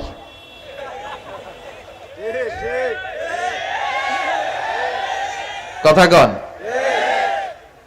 এখন কোথাও যেতে পারি না। আজকে এয়ারপোর্ট থেকে আসার পথে, এয়ারপোর্ট থেকে বের হইতে লাগতেছে আধা ঘন্টা। লোকজনের দাবি হচ্ছে হুজুর সেলফি তুলবো, সেলফি তুলবো, তাও বিভিন্ন অঙ্গভঙ্গি করে, এরকম মুখ বাঁকা করে, এরকম হাত বাঁকা করে। আমি বললাম কি স্টাইল? এটা গ্যাংনম স্টাইল, আছে না নাই? তো এগুলো লৌকিকতা যেন না হয়। এটা তো দিনের দাওয়াতের একটা সেক্টর, একটা প্ল্যাটফর্ম। এখানে ভুইগড়ের যিনি সবচেয়ে বড় খতিব সাহেব হুজুর, উনি আসলেই চলবে, বড় আলেম উনি আসলেই চলবে, পাবনা জেলার বড় আলেম পাবনায় কথা বলবে, আর অন্যান্য জেলার যদি সুযোগ হয়। কিন্তু এমন ভাবে এটারে আমরা একটা আক্রমণাত্মক জায়গায় নিয়েছি। একটা ডেটের জন্য মানুষ সিআইপি ভিআইপি দিয়ে ট্রাই করে, এটা ঠিক না। এই টেন্ডেন্সি থেকে আমরা যেন বেরিয়ে আসি। আমরা, আমাদের দরকার এখলাস। কি দরকার? এখলাসের বড় অভাব। আবার মাহফিলে গেলে আমাদেরকে অনেক ক্রাইটেরিয়া দেয়, বলে হুজুর আপনার কিন্তু আজকে কাঁপাইতে হবে। আমি আসছি কোরআন থেকে কথা বলতে, এখানে কাঁপাকাঁপি হলে তো ভূমিকম্প হয়ে যাবে। কথা বলেন। আবার বলে হুজুর আপনার কিন্তু আজকে জমাই দিয়া যাইতে হবে। কি করতে হবে? জমাইতে হবে। তো এগুলোর সাথে ইখলাসের কোনো সম্পর্ক আছে? আবার বলে হুজুর কেউ যেন না ওঠে, আপনার কিন্তু ধরে রাখতে হবে, মানে আমনে করে সবাইরে ধরে রাখতে হবে, পাও ধরে থাকেন। এগুলোর সাথে হেদায়েতের কোনো সম্পর্ক। এজন্যই তো সমাজে হেদায়েত নাই। মাহফিলের পরে মাহফিল হয়, ফজরের নামাজটা ঠিকমতো হয় না। হেদায়েত শূন্য, হেদায়েত নাই, ইখলাস নাই। কি উদ্দেশ্যে শুনতেছি এটা যেন খেয়াল করে আমল করতে পারে, এই টেন্ডেন্সিটা নাই। আসুন আমরা একটু থামি। স্টপ, থামেন, অনেক হয়েছে। আন্না ইসলাম কি বলে, কি শিখাতে চায়, কি বুঝাতে চায়, ওইটা বুঝার চেষ্টা করেন, ওইভাবে মানার চেষ্টা করেন। কে কি বললো দেখার দরকার নাই, এত লোক জড়ো হওয়ার দরকার নাই। আজকে যদি চ্যানেল একটাও না থাকতো, 10 জন বসে যদি আমার কথা শুনতো, কোনো সমস্যা আছে? কথা বলেন। এজন্য হেদায়েতটা সবচেয়ে বেশি জরুরি, ইখলাসটা জরুরি, আল্লাহর প্রতি ভয়, আস্থা, ভালোবাসা, এটা বেশি জরুরি। আল্লাহ তুমি ইখলাস দিয়ে আমাদের হৃদয়টাকে পূর্ণ করো। তাহলে এই যে যেই লোক যে চেয়ারে বসার যোগ্য না, ওই লোক যদি ওই চেয়ারে বসে, কিয়ামতের আলামত আছে না নাই? চেয়ারম্যান হওয়ার যোগ্যতা যদি না থাকে, যদি চেয়ারম্যান হয়ে যায়, হ্যাঁ, সাইয়্যিদুল কওমি খাদিমুহুম, নেতা হবে তারা যারা মানুষকে খেদমত করবেন। খেদমত করার জন্য 1.5 কোটি টাকা খরচ করে চেয়ারম্যান ইলেকশন করে, 5 কোটি টাকা। এগুলো কেন? এই ট্রেডিশন দেশে আসলো কেন? উনি টাকা খরচ করবে কেন? ওনার চা খাওয়ানো আর সিগারেট খাওয়ানো লাগবে কেন? উনি তো আমাদের খাদেম হওয়ার জন্য আসছে। উনি জনপ্রতিনিধি হয়ে দাঁড়াবে, যাকে আপনারা পছন্দ করবেন ভোট দিবেন না। হাজার হাজার কোটি টাকা, শোডাউন, শো অফ আছে না নাই? কিয়ামতের আলামত।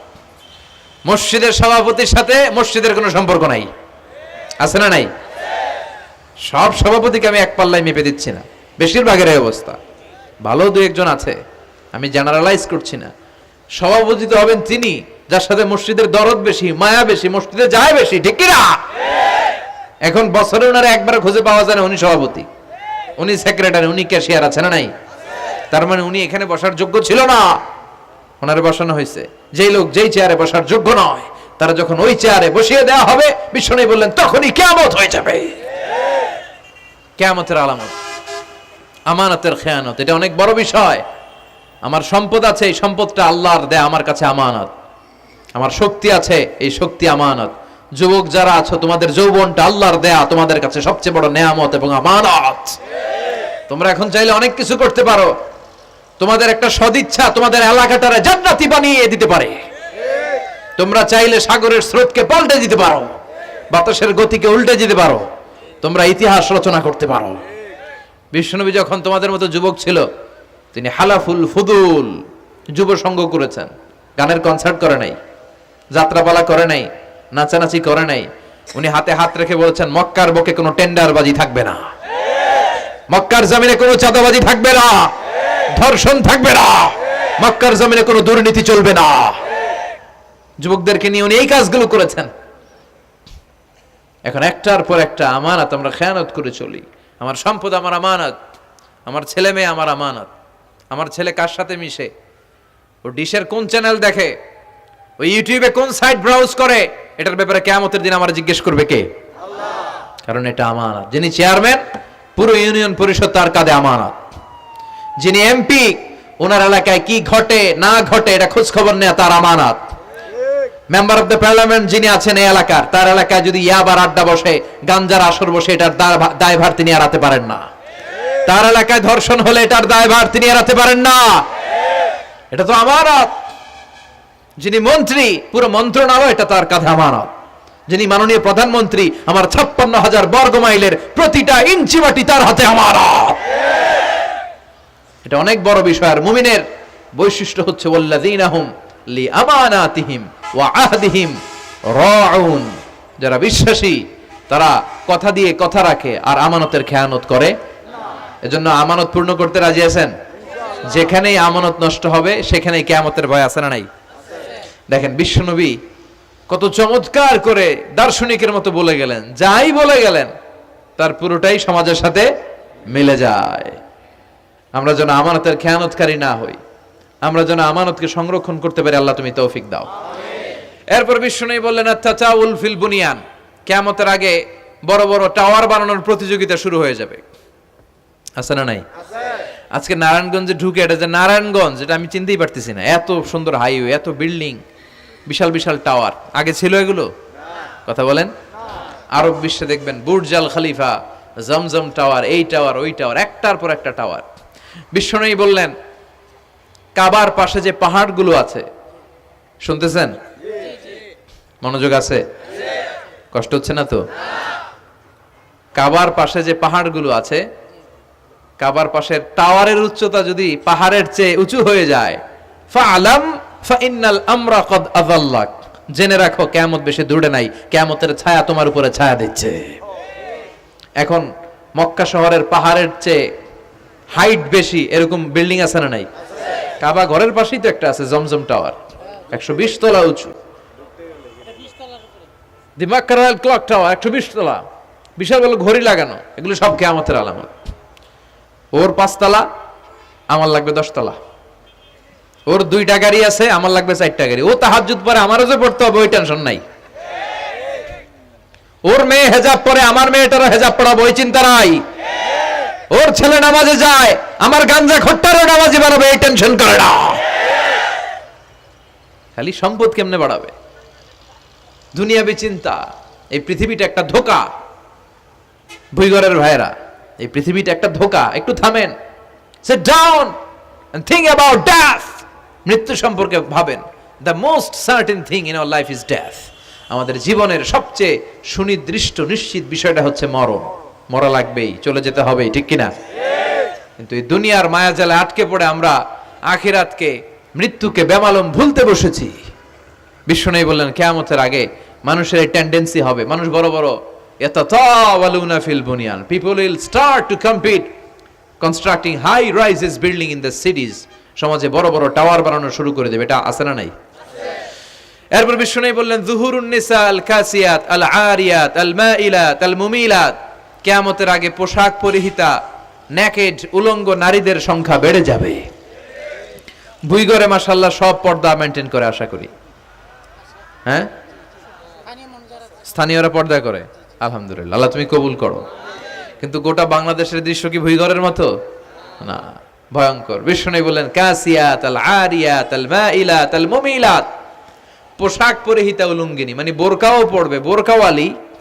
তিনি বোরকা পড়েন কিন্তু টাইট ফিটিং বোরকা। আছে না নাই? তো এতে আপনি, আমার মায়েরা, আমার বোনেরা, আমি আপনাদেরকে সবসময় সম্মান দিয়ে কথা বলার চেষ্টা করি, একটু বোঝেন। এই যে আপনি টাইট ফিটিং এর বোরকাটা পরলেন, এতে লাভটা হলো কি? আপনার দেহের উঁচু নিচু ভাঁজ টের পাওয়া যায়, আপনার সৌন্দর্য প্রকাশ পেয়ে যায়। হেজাব আল্লাহ এমনি এমনি দেয় নাই। যার সম্মান বেশি ওটার প্যাকেট বেশি। কথা কন। ডায়মন্ডের আংটি ওই রাস্তার মধ্যে বিক্রি করে না? স্বর্ণের আংটি না, ওইটা স্পেশাল মার্কেটে বিক্রি করে। কোন মার্কেটের সামনে পুলিশ রাইফেল নিয়ে দাঁড়ায় থাকে না, কিন্তু স্বর্ণ মার্কেটের সামনে রাইফেল আছে না নাই? ভিতরে স্পেশাল সিকিউরিটি আছে না নাই? গ্লাস ফিটিং করা, ওইখানে সিকিউরিটি আলাদা, স্পেশাল লকার আছে না নাই? কারণ এটার দাম বেশি, তাই এটার পর্দা বেশি, প্যাকেট বেশি। সুবহানাল্লাহ পড়েন। নারীদেরকে তো ইসলাম মর্যাদা দিয়েছে। বিষ্ণু বলেছেন দুনিয়া কুল্লুহা মাতা ও খায়রু মাতা'আদ দুনিয়াল মারআতুস সালিহা। দুনিয়ার সব হলো সম্পদ, আর এই সব সম্পদের মধ্যে সবচেয়ে দামি সম্পদ হচ্ছে নেককার নারী। এদের পেটগুলা খনি। এই নেককার নারীগুলো যদি হেজাব মেনটেন করে, এই পেটগুলো থেকে আল্লাহওয়ালা বেরোবে, নাজমুস সাকিব বেরোবে, কারি আহমদ বিন ইউসুফ আল আজহারি বেরোবে, বড় বড় মুফাসসিরে কোরআন বেরোবে। আর যদি হেজাব না করে, জি বাংলা স্টার জলসা নিয়ে মশগুল হয়ে থাকে, হ্যাঁ, টেন্ডারবাজ, চাঁদাবাজ, ডাকাত, এগুলো বেরোবে। ওজনে কম দিবে, খাদ্যে ভেজাল দিবে, মাছে ফরমালিন দিবে, গাঞ্জার টাকার জন্য লাথি মেরে মারে ঘর থেকে বের করে দিবে। এজন্য নারীরা, আমার বোনেরা, আপনারা অনেক সম্মানিতা। নিজেদের সম্মান সম্পর্কে সচেতন হন। এই হেজাব আপনার অধিকার। এই হেজাব নারীর অহংকার। হেজাব নারীর আভিজাত্যের প্রতীক। হেজাব নারীর রুচির প্রতীক। আপনার রুচিটা কেমন আপনার পোশাক দেখে বোঝা যায়। কথা কন। যে মেয়েটা হিপ হপ স্টাইলে চলাফেরা করে, গ্যাংনং স্টাইলে, এই মেয়েটারে ইফটিজিং করার সুযোগ আছে না নাই? কিন্তু যে হেজাব মেনটেন করে যেই নারীরা চলে, এদেরকে দেখলেই একটা সম্মান চলে আসে। কি ভুল বললাম? একটা সম্মান আসে না? আপনাদের সম্মানটা আপনারা রাখবেন। বিষ্ণু বললেন যুহুরুন নিসাল কাসিয়াতাল আরিয়াতাল মাইলাতাল মুমিলাত। কিয়ামতের আগে পোশাক পরিহিতা উলঙ্গিনী নারী বেরোবে। লা ইয়াজিদনা রিহাহা লা ইয়াদখুলনাল জান্নাতা ওয়া লা ইয়াজিদনা রিহাহা। এই নারীগুলো জান্নাতে তো প্রবেশ করবেই না, জান্নাতের ঘ্রাণও নাকে লাগবে না। ওয়া ইন্না রিহাহা তুজাদু মিন মাসিরাতি 500 সানা। আর জান্নাতের ঘ্রাণ 500 বছর দূরের রাস্তা থেকেও টের পাওয়া যায়।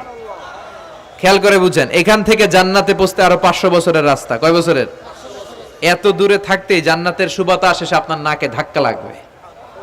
সুবহানাল্লাহ পড়বেন না? এই নারীগুলো জান্নাতে যাবে না, জান্নাতের ঘ্রাণও পাবে না। এজন্য বাবা যারা এসেছেন, সচেতন হন। আপনার মেয়ে চাইলেই যে কোনো ড্রেস আপনি তাকে কিনে দিতে পারেন না। মায়েরা যারা আমার কথা শুনছেন, আপনার মেয়ে আবদার করবে, সে তো ছোট, সে কি বুঝে। কিন্তু দেখবেন অনেক বিয়ের অনুষ্ঠানে আমি দেখেছি, মায়ের বয়স হচ্ছে 60, মায়ের হাত মোজা, পা মোজা, বোরকা লাগাইছে 2টা, পাশে ষোড়শী, অষ্টাদশী, তন্নি, সুন্দরী, সুস্নিগ্ধা এক মেয়ে, বয়স মাত্র 18। ওর বুকে ওন্না নাই, ওটা গলায় শোভা পাচ্ছে। এই 60 বছরের বুড়া মহিলার দিকে কেউ তাকাবে? ওনার তো ডেট এক্সপায়ার্ড। Date expired. ওনার সৌন্দর্য যা ছিল সব শেষ। তার দিকে তাকাবে না। তার উঠতি বয়সের তরুণ মেয়েটার দিকে অনেকে তাকাবে, কারণ এটা জেনেটিক্যাল একটা ইস্যু। একটা পুরুষ একটা নারীর দিকে জেনেটিক্যালি আকৃষ্ট হবে, এটাই স্বাভাবিক, ঠিক কি না? এজন্য আপনার হাত মোজা, পা মোজা আপনার দরকার ছিল না। আপনি পাতলা কাপড় পরলেও সমস্যা নাই। কথা কন। হাত মোজা, পা মোজা দরকার ছিল আপনার যুবতী মেয়েটার হাতে, যুবতী মেয়েটার পায়ে। এজন্য আপনারা আপনাদের সম্মানকে বুঝবেন। যারা নারী স্বাধীনতার কথা বলে, নারী আন্দোলনের কথা বলে, এরা নারীদেরকে ঠকায়। এরা নারীদেরকে বিজ্ঞাপনের বিলবোর্ডে নগ্ন করে উপস্থাপন করে। রাস্তা দিয়ে হাঁটি, চোখ খুলতে পারি না। আমার মায়েরা, এরা আমার দেশের মেয়ে, এরা এই 56,000 বর্গ মাইলের মেয়ে। এই মেয়েগুলোকে উলঙ্গভাবে হাফ নেকেড করে এই সিনেমা হলগুলোর পোস্টারগুলো যে দেয়া হয়েছে, এতে সম্মান বেড়েছে না কমেছে? ওদিকে চোখ তুলে তাকানো যায়? এজন্য নারী স্বাধীনতার কথা যারা বলে, এদের কথায় ফাঁদে পা দিবেন না। এরা আপনাদের সম্মান বাড়াতে চায় না, এরা আপনাদেরকে বিলবোর্ডে উঠাতে চায়, আপনাদেরকে উলঙ্গ করে রূপালী পর্দায় উঠাতে চায়, টিভির পর্দায় আপনাদেরকে নেকেড করে উপস্থাপন করতে চায়। এদের ঘরেই নারীরা বেশি নির্যাতিতা হয়, এদের কাজের মেয়েরাই বেশি নির্যাতিতা। আর সুযোগ পেলে এরা ধর্ষণে সেঞ্চুরি করতে দেরি করে না।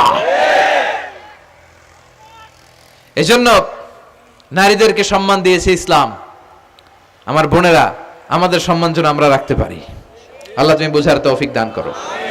এরপরে বিষ্ণু বললেন ইতাআতু যাওজা ওয়া উকুকুল কিয়ামতের আগে বিয়ে করার পরে ছেলেগুলো মাকে ভুলে গিয়ে স্ত্রীর পেছনে পেছনে দৌড়াবে, স্ত্রীর আনুগত্য করবে।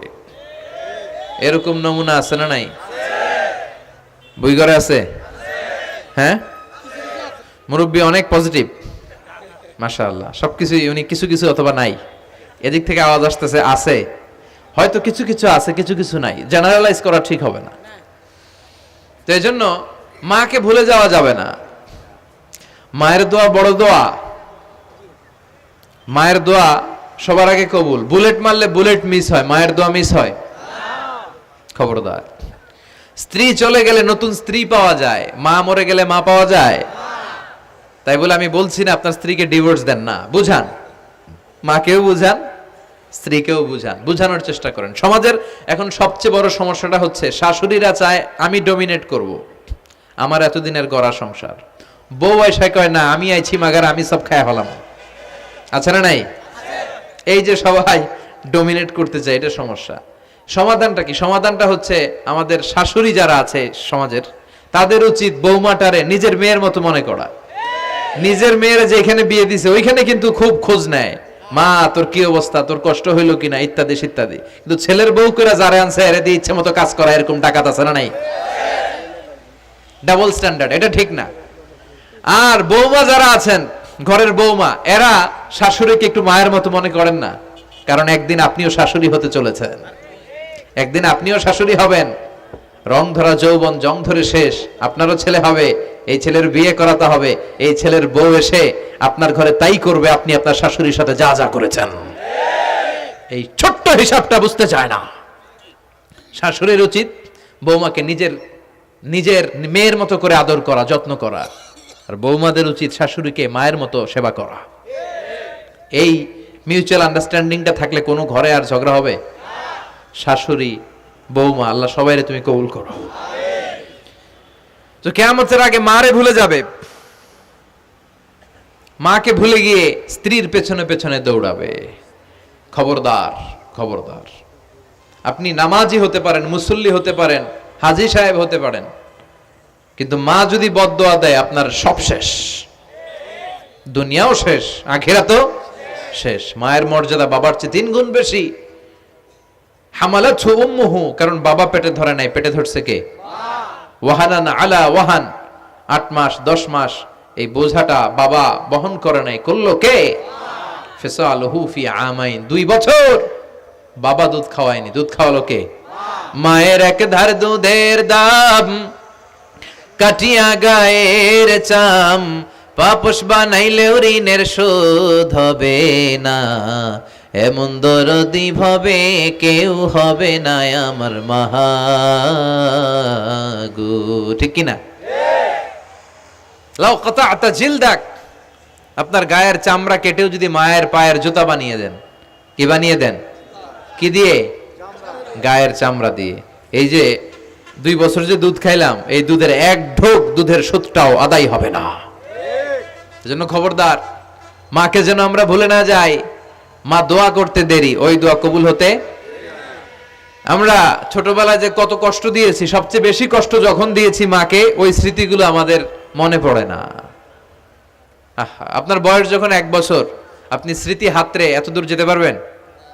1 বছর বয়সে কি কি কষ্ট দিয়েছিলেন মনে আছে? মানুষের বয়স যখন 2, 3, 4 হয়, 4-5 বছর বয়সে, তখন তার কথাগুলো খেয়াল থাকে। কিন্তু সবচেয়ে কষ্ট কিন্তু মাকে বাবাকে আমরা দিয়েছিলাম যখন আমাদের বয়স 1-2 বছর ছিল। আর মায়ের পেটের ভেতরে যখন ছিলাম তখনও কষ্ট দিছি কি দেই নাই? এক একটা লাথি যখন মেরেছে আমার মা বেহুশ হয়ে যেত। আমাকে আপনাকে জন্ম দিতে যে আপনাদের মা কতটা কষ্ট করেছেন খেয়াল করে শুনেন। চিকিৎসা বিজ্ঞানীরা বলে একজন সুস্থ মানুষ 45 ইউনিট পেইন, মানে ব্যথা, একসাথে সহ্য করতে পারে। ব্যথার তীব্রতা, সিভিয়ারনেস যদি এর চেয়ে বেড়ে যায়, হয়তো লোকটা বেহুশ হয়ে যাবে, না হয় মরে যাবে। কিন্তু আমার আর আপনার মা আমাকে আর আপনাকে জন্ম দিতে যে ওই ডেলিভারি যখন দিয়েছিল, 57+, 57 ইউনিটেরও বেশি ব্যথা তিনি সহ্য করেছিলেন। যেটা কোনো অ্যাক্সিডেন্টে আমাদের দেহে প্রত্যেকের 206টা হাড্ডি, কোনো সড়ক দুর্ঘটনায় আপনার দেহের 20টা হাড্ডি একসাথে টাস টাস করে ভেঙে গেলে যত ব্যথা, তার চেয়েও বেশি ব্যথা। জন্য খবরদার, খবরদার, মাকে যেন আমরা ভুলে না যাই। মায়ের দোয়া যেন নেই। কখনো যদি মায়ের সাথে বেয়াদবি করে থাকি, আমরা যেন মাফ চেয়ে নেই। রাজি আছি তো যুবকেরা? রাজি আছি সবাই? আমরা সবাই মায়ের দোয়া নিব। মায়ের দোয়া ছাড়া কেউ জীবনে সফল হতে পারে? মা যার চলে গেছে তারা জানে মা না থাকার কি জ্বালা। হ্যাঁ, মায়ের কথা মনে পড়ে না? যখন রাত্রি নিঝুম এই চোখে ঘুম, একলা শূন্য ঘরে তোমায় মনে পড়ে মাগো, তোমায় মনে পড়ে। জানি তোমার দোয়া পেলে উঠব সকল বাধা ঠেলে, তোমার দোয়া সকল কাজে ঝরছে মাথায় পড়ে। তোমায় মনে পড়ে মাগো, তোমায় মনে পড়ে। যখন রাত্রি নিঝুম এই চোখে ঘুম, একলা শূন্য ঘরে তোমায় মনে পড়ে মাগো, তোমায় মনে পড়ে। ঠিক কি না? আমরা যারা মা হারা বাবা হারা আল্লাহর কাছে আমরা কামনা করি, আল্লাহ আমাদের বাবা মাকে তাদের কবরগুলোরে তুমি জান্নাতের টুকরা বানিয়ে দাও। তো বিশ্বনবী যেটা বললেন এটাও আমাদের সমাজে পাওয়া যাচ্ছে, ঠিক কি না? এরপর বিশ্বনবী বললেন যুখরুফাতুল মাসাজিদ ওয়াত তাবাহি বিহা, কিয়ামতের আগে মসজিদ নিয়ে অহংকার শুরু হয়ে যাবে। মসজিদ নিয়ে দলাদলি, ভুই ঘরে মাশাআল্লাহ এগুলো নাই। ওই মসজিদ টাইলসের মসজিদ, আমরা এসি লাগামো, ওইটাতে 3 তালা করছে আমরা 5 তালা করবো, ডিজাইন করব এগুলা, কিন্তু আমরাও যে নামাজ পড়বো এই চিন্তা নাই। কথা কন? মসজিদের সৌন্দর্য হচ্ছে মুসল্লি দিয়ে, কি দিয়ে? কিন্তু আমাদের মসজিদগুলো মুসল্লি শূন্য। ফজরের সালাতে বেহাল দশা, কথা বলেন। জোহরের সালাতে বেহাল দশা, আসরের বেহাল দশা, মাগরিবে একটু বাড়ায় আসা আবার বেহাল দশা, কথা বলেন। এজন্য মসজিদে গিয়ে সালাত পড়তে হবে। মসজিদ নিয়ে বাড়াবাড়ি করা যাবে না, দলাদলি করা যাবে না। মসজিদকে আমরা এত ডিজাইন করি, এটাও নিষেধ। মসজিদের সামনের দেয়ালে ঘড়ি টড়ি লাইটিং ফাইটিং এগুলো যত কম দেয়া যায়, তাহলে দৃষ্টিটা ওইদিকে যাবে না। লাইট টাইট সবকিছু পেছনে হবে, যার ঘড়ি দেখা দরকার পেছন থেকে দেখে নিবে, সামনের জায়গাটা হবে ফ্রেশ। কিন্তু এরকম মসজিদ বাংলাদেশে খুঁজেই পাওয়া যায় না, কথা বলেন।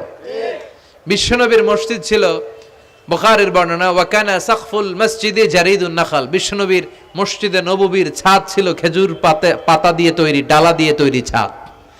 আর মসজিদে নববীর ফ্লোর ছিল বালুর ফ্লোর, বৃষ্টি হলে কাদামাটি হয়ে যেত।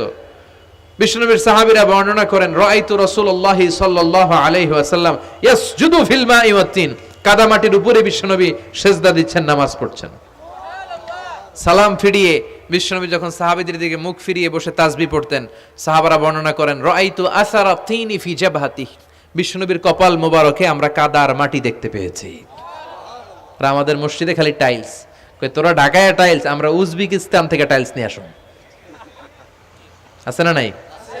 এজন্য মসজিদ দিয়ে যেন আমরা দলাদলি না করি, মসজিদটার যেন হেদায়েতের মার্কাজ বানায়। রাজি আছেন তো? বাচ্চাদেরকে মসজিদে যেতে দিবেন, আমি সব জায়গায় বলি। অনেক মুরব্বীরা আছে বাচ্চাদেরকে মসজিদে ঢুকতে দিতে চায় না, আছে না নাই?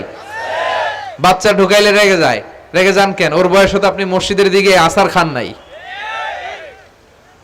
মসজিদের দিকে উল্টায় পরে আসারও তো খান নাই। ও আসতে যাচ্ছে, আসতে দেন। বাচ্চারা মসজিদে আওয়াজ করবে, এতে কোনো সমস্যা নাই, বাচ্চারাই তো আওয়াজ করবে, আপনি করবেন? বাচ্চারা লাফালাফি করলে ভাল লাগে, 80 বছরের বুড়া মানুষ লাফ দিলে ভাল লাগবে? কথা কন, বিশ্রী দেখা যাবে। বাচ্চারা এরকম লাফালাফি করবে। তুরস্কের বিভিন্ন মসজিদের দেয়ালে ফেস্টুনে ব্যানারে লেখা থাকে, নামাজ চলা অবস্থায়, জামাত চলা অবস্থায় যদি পিছনে বাচ্চাদের আওয়াজ চিল্লাফাল্লা শুনতে পাওয়া না যায়, তাহলে ভবিষ্যৎ প্রজন্ম নিয়ে তোমাদের চিন্তায় থাকা উচিত। পিছনে বাচ্চাদের আওয়াজ নাই, তার মানে আমার নাতিপুতি, আমার ছেলেমেয়েরা তো নামাজি হচ্ছে না। আর তারাবি নামাজ পড়তেছে, পিছনে চিল্লায় ফাটায় ফেলাইতেছে, তার মানে ইনশাল্লাহ ভবিষ্যতে নাতিপুতিরা সবগুলা মুসল্লি হবে। কথা বলেন, বুঝায় দিবেন যে বাবারা দুষ্টামি করিস না, কিছুক্ষণ থামবে আবার শুরু করবে। এটাই বাচ্চাদের সৌন্দর্য, এটা বাচ্চারা করলেই মানায়। বাচ্চাদেরকে যেন আমরা মসজিদে নিয়ে যাই। রাজি আছেন তো? আল্লাহ বুঝার তৌফিক দান করো। বিশ্বনবী বললেন, ইয়াতাকারাবুজ জামান তাতাকারাবুল আসওয়াক, কিয়ামতের আগে ইয়াতাকারাবুজ জামান, সময়ের বরকত কমে যাবে। 1 বছর মনে হবে 1 মাস, 1 মাস মনে হবে 1 সপ্তাহ, 1 সপ্তাহকে মনে হবে 1 দিন। এই যে 4 বছর ধরে এখানে তাফসীর হয়, তাই না? কথা কন। গত বছর আসছিলেন কারা কারা? হাত তোলেন। আসছে তো কম না, ভালোই আসছিল, হাত নামান। এই যে গত বছর ওয়াজ শুনে গেলেন, এই বছর আবার আসলেন, আপনাদের কি মনে হয় যে 1 বছর চলে গেছে? মনে হয় যে অল্প কয়েক মাসের ব্যবধানে এই বছরটা ঘুরে যেন আবার চলে আসলো, এরকম মনে হয় না? বরকত উঠায় নিচ্ছে কে? কথা বলেন। এরপর খাবারের স্বাদ উঠায় নিচ্ছে কে? আগে খাবারের যে স্বাদ ছিল এখন এটা আছে? আগে ইলিশ মাছ রান্না করলে যে ঘ্রাণ হতো এখন এই ঘ্রাণ পাওয়া যায়? আগে শোল মাছের ঝোল রান্না করলে যে স্বাদ হতো, আগে চিংড়ি মাছ রান্না করলে যে স্বাদ লাগতো, এখন এই স্বাদ পাওয়া যায়? সব তুলে নিল কে? দেখেন বিশ্বনবী যা যা বললেন তার প্রমাণ সমাজে আছে না নাই? শুনতেছেন না কষ্ট হচ্ছে? আর দু একটা আলামত শুনবেন, শেষ করে দেই। শুনবেন আর কয়েক মিনিট।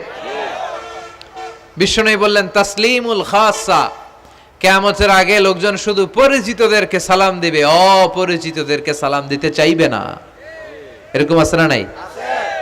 এই মুরব্বী চাচারে চিনি, চাচা আসসালামু আলাইকুম, চিনি আসসালামু আলাইকুম, ওদিকে চিনি আসসালামু আলাইকুম, কিন্তু অন্য একটা এলাকায় গেছি ওখানে কাউরে চিনি না, সালামও দেই না। বাসে উঠছেন কাউরে চিনেন না, সালাম দেন না, এরকম আছে না নাই? তো সালাম কি যাদেরকে চিনেন এদের জন্য? কথা কন। আলা মান আরাফতা ওমান লাম তারিফ, যাকে চিনো সালাম দাও, যাকে চিনো না তাকেও দাও। আল বাদিউ বিস সালাম, বিশ্বনবী বললেন আগে আগে দাও। আল বাদিউ বিস সালাম বারিউম মিনাল কিবর, আগে আগে যে সালাম দেয় তার হৃদয় থেকে অহংকার মুক্ত করে দেয় কে? আল্লাহ। অহংকার মুক্ত হওয়ার দরকার আছে না নাই? যার হৃদয়ে যাররা পরিমাণ অহংকার থাকবে সে জান্নাতে প্রবেশ করতে পারবে না। কথা বলেন। এজন্য আমরা আগে আগে সালাম দেব। ভুইঘরের ভাইয়েরা ছোটরা বড়দেরকে দিব, বড়রা ছোটদেরকে দিব, হাজবেন্ড ওয়াইফকে দিব, ওয়াইফ হাজবেন্ডকে দিব। রাজি আছেন তো? আজকে যারা স্বামী যারা আসছেন বাড়িতে যেই ভাবির আগে সালাম দিবেন। রাজি আছেন? কথা কয় না, আওয়াজ ছোট হয়ে গেছে। পারা যাবে? আপনি আগে সালাম দিবেন, এটা দেখে আপনার স্ত্রী লজ্জা পেয়ে আপনার আগে দিবে, এগুলো দেখে বাচ্চারা সালাম শিখে ফেলবে। সুবহানাল্লাহ কইবেন না? আমরা কি চাই না আমাদের ফ্যামিলিগুলো এরকম সুন্দর হোক? আমরা কি চাই না আমাদের ফ্যামিলিগুলো জান্নাতি হোক? এরপরে বিশ্বনবী বললেন খুতাবুকুম তাবিলা সালাওয়াতুকুম কাসীরা, কিয়ামতের আগে খুতবাগুলো লম্বা হবে আর সালাতগুলো খাটো হয়ে যাবে। এই যে বক্তব্য লম্বা, নামাজ হয়ে যায় খাটো, আছে না নাই?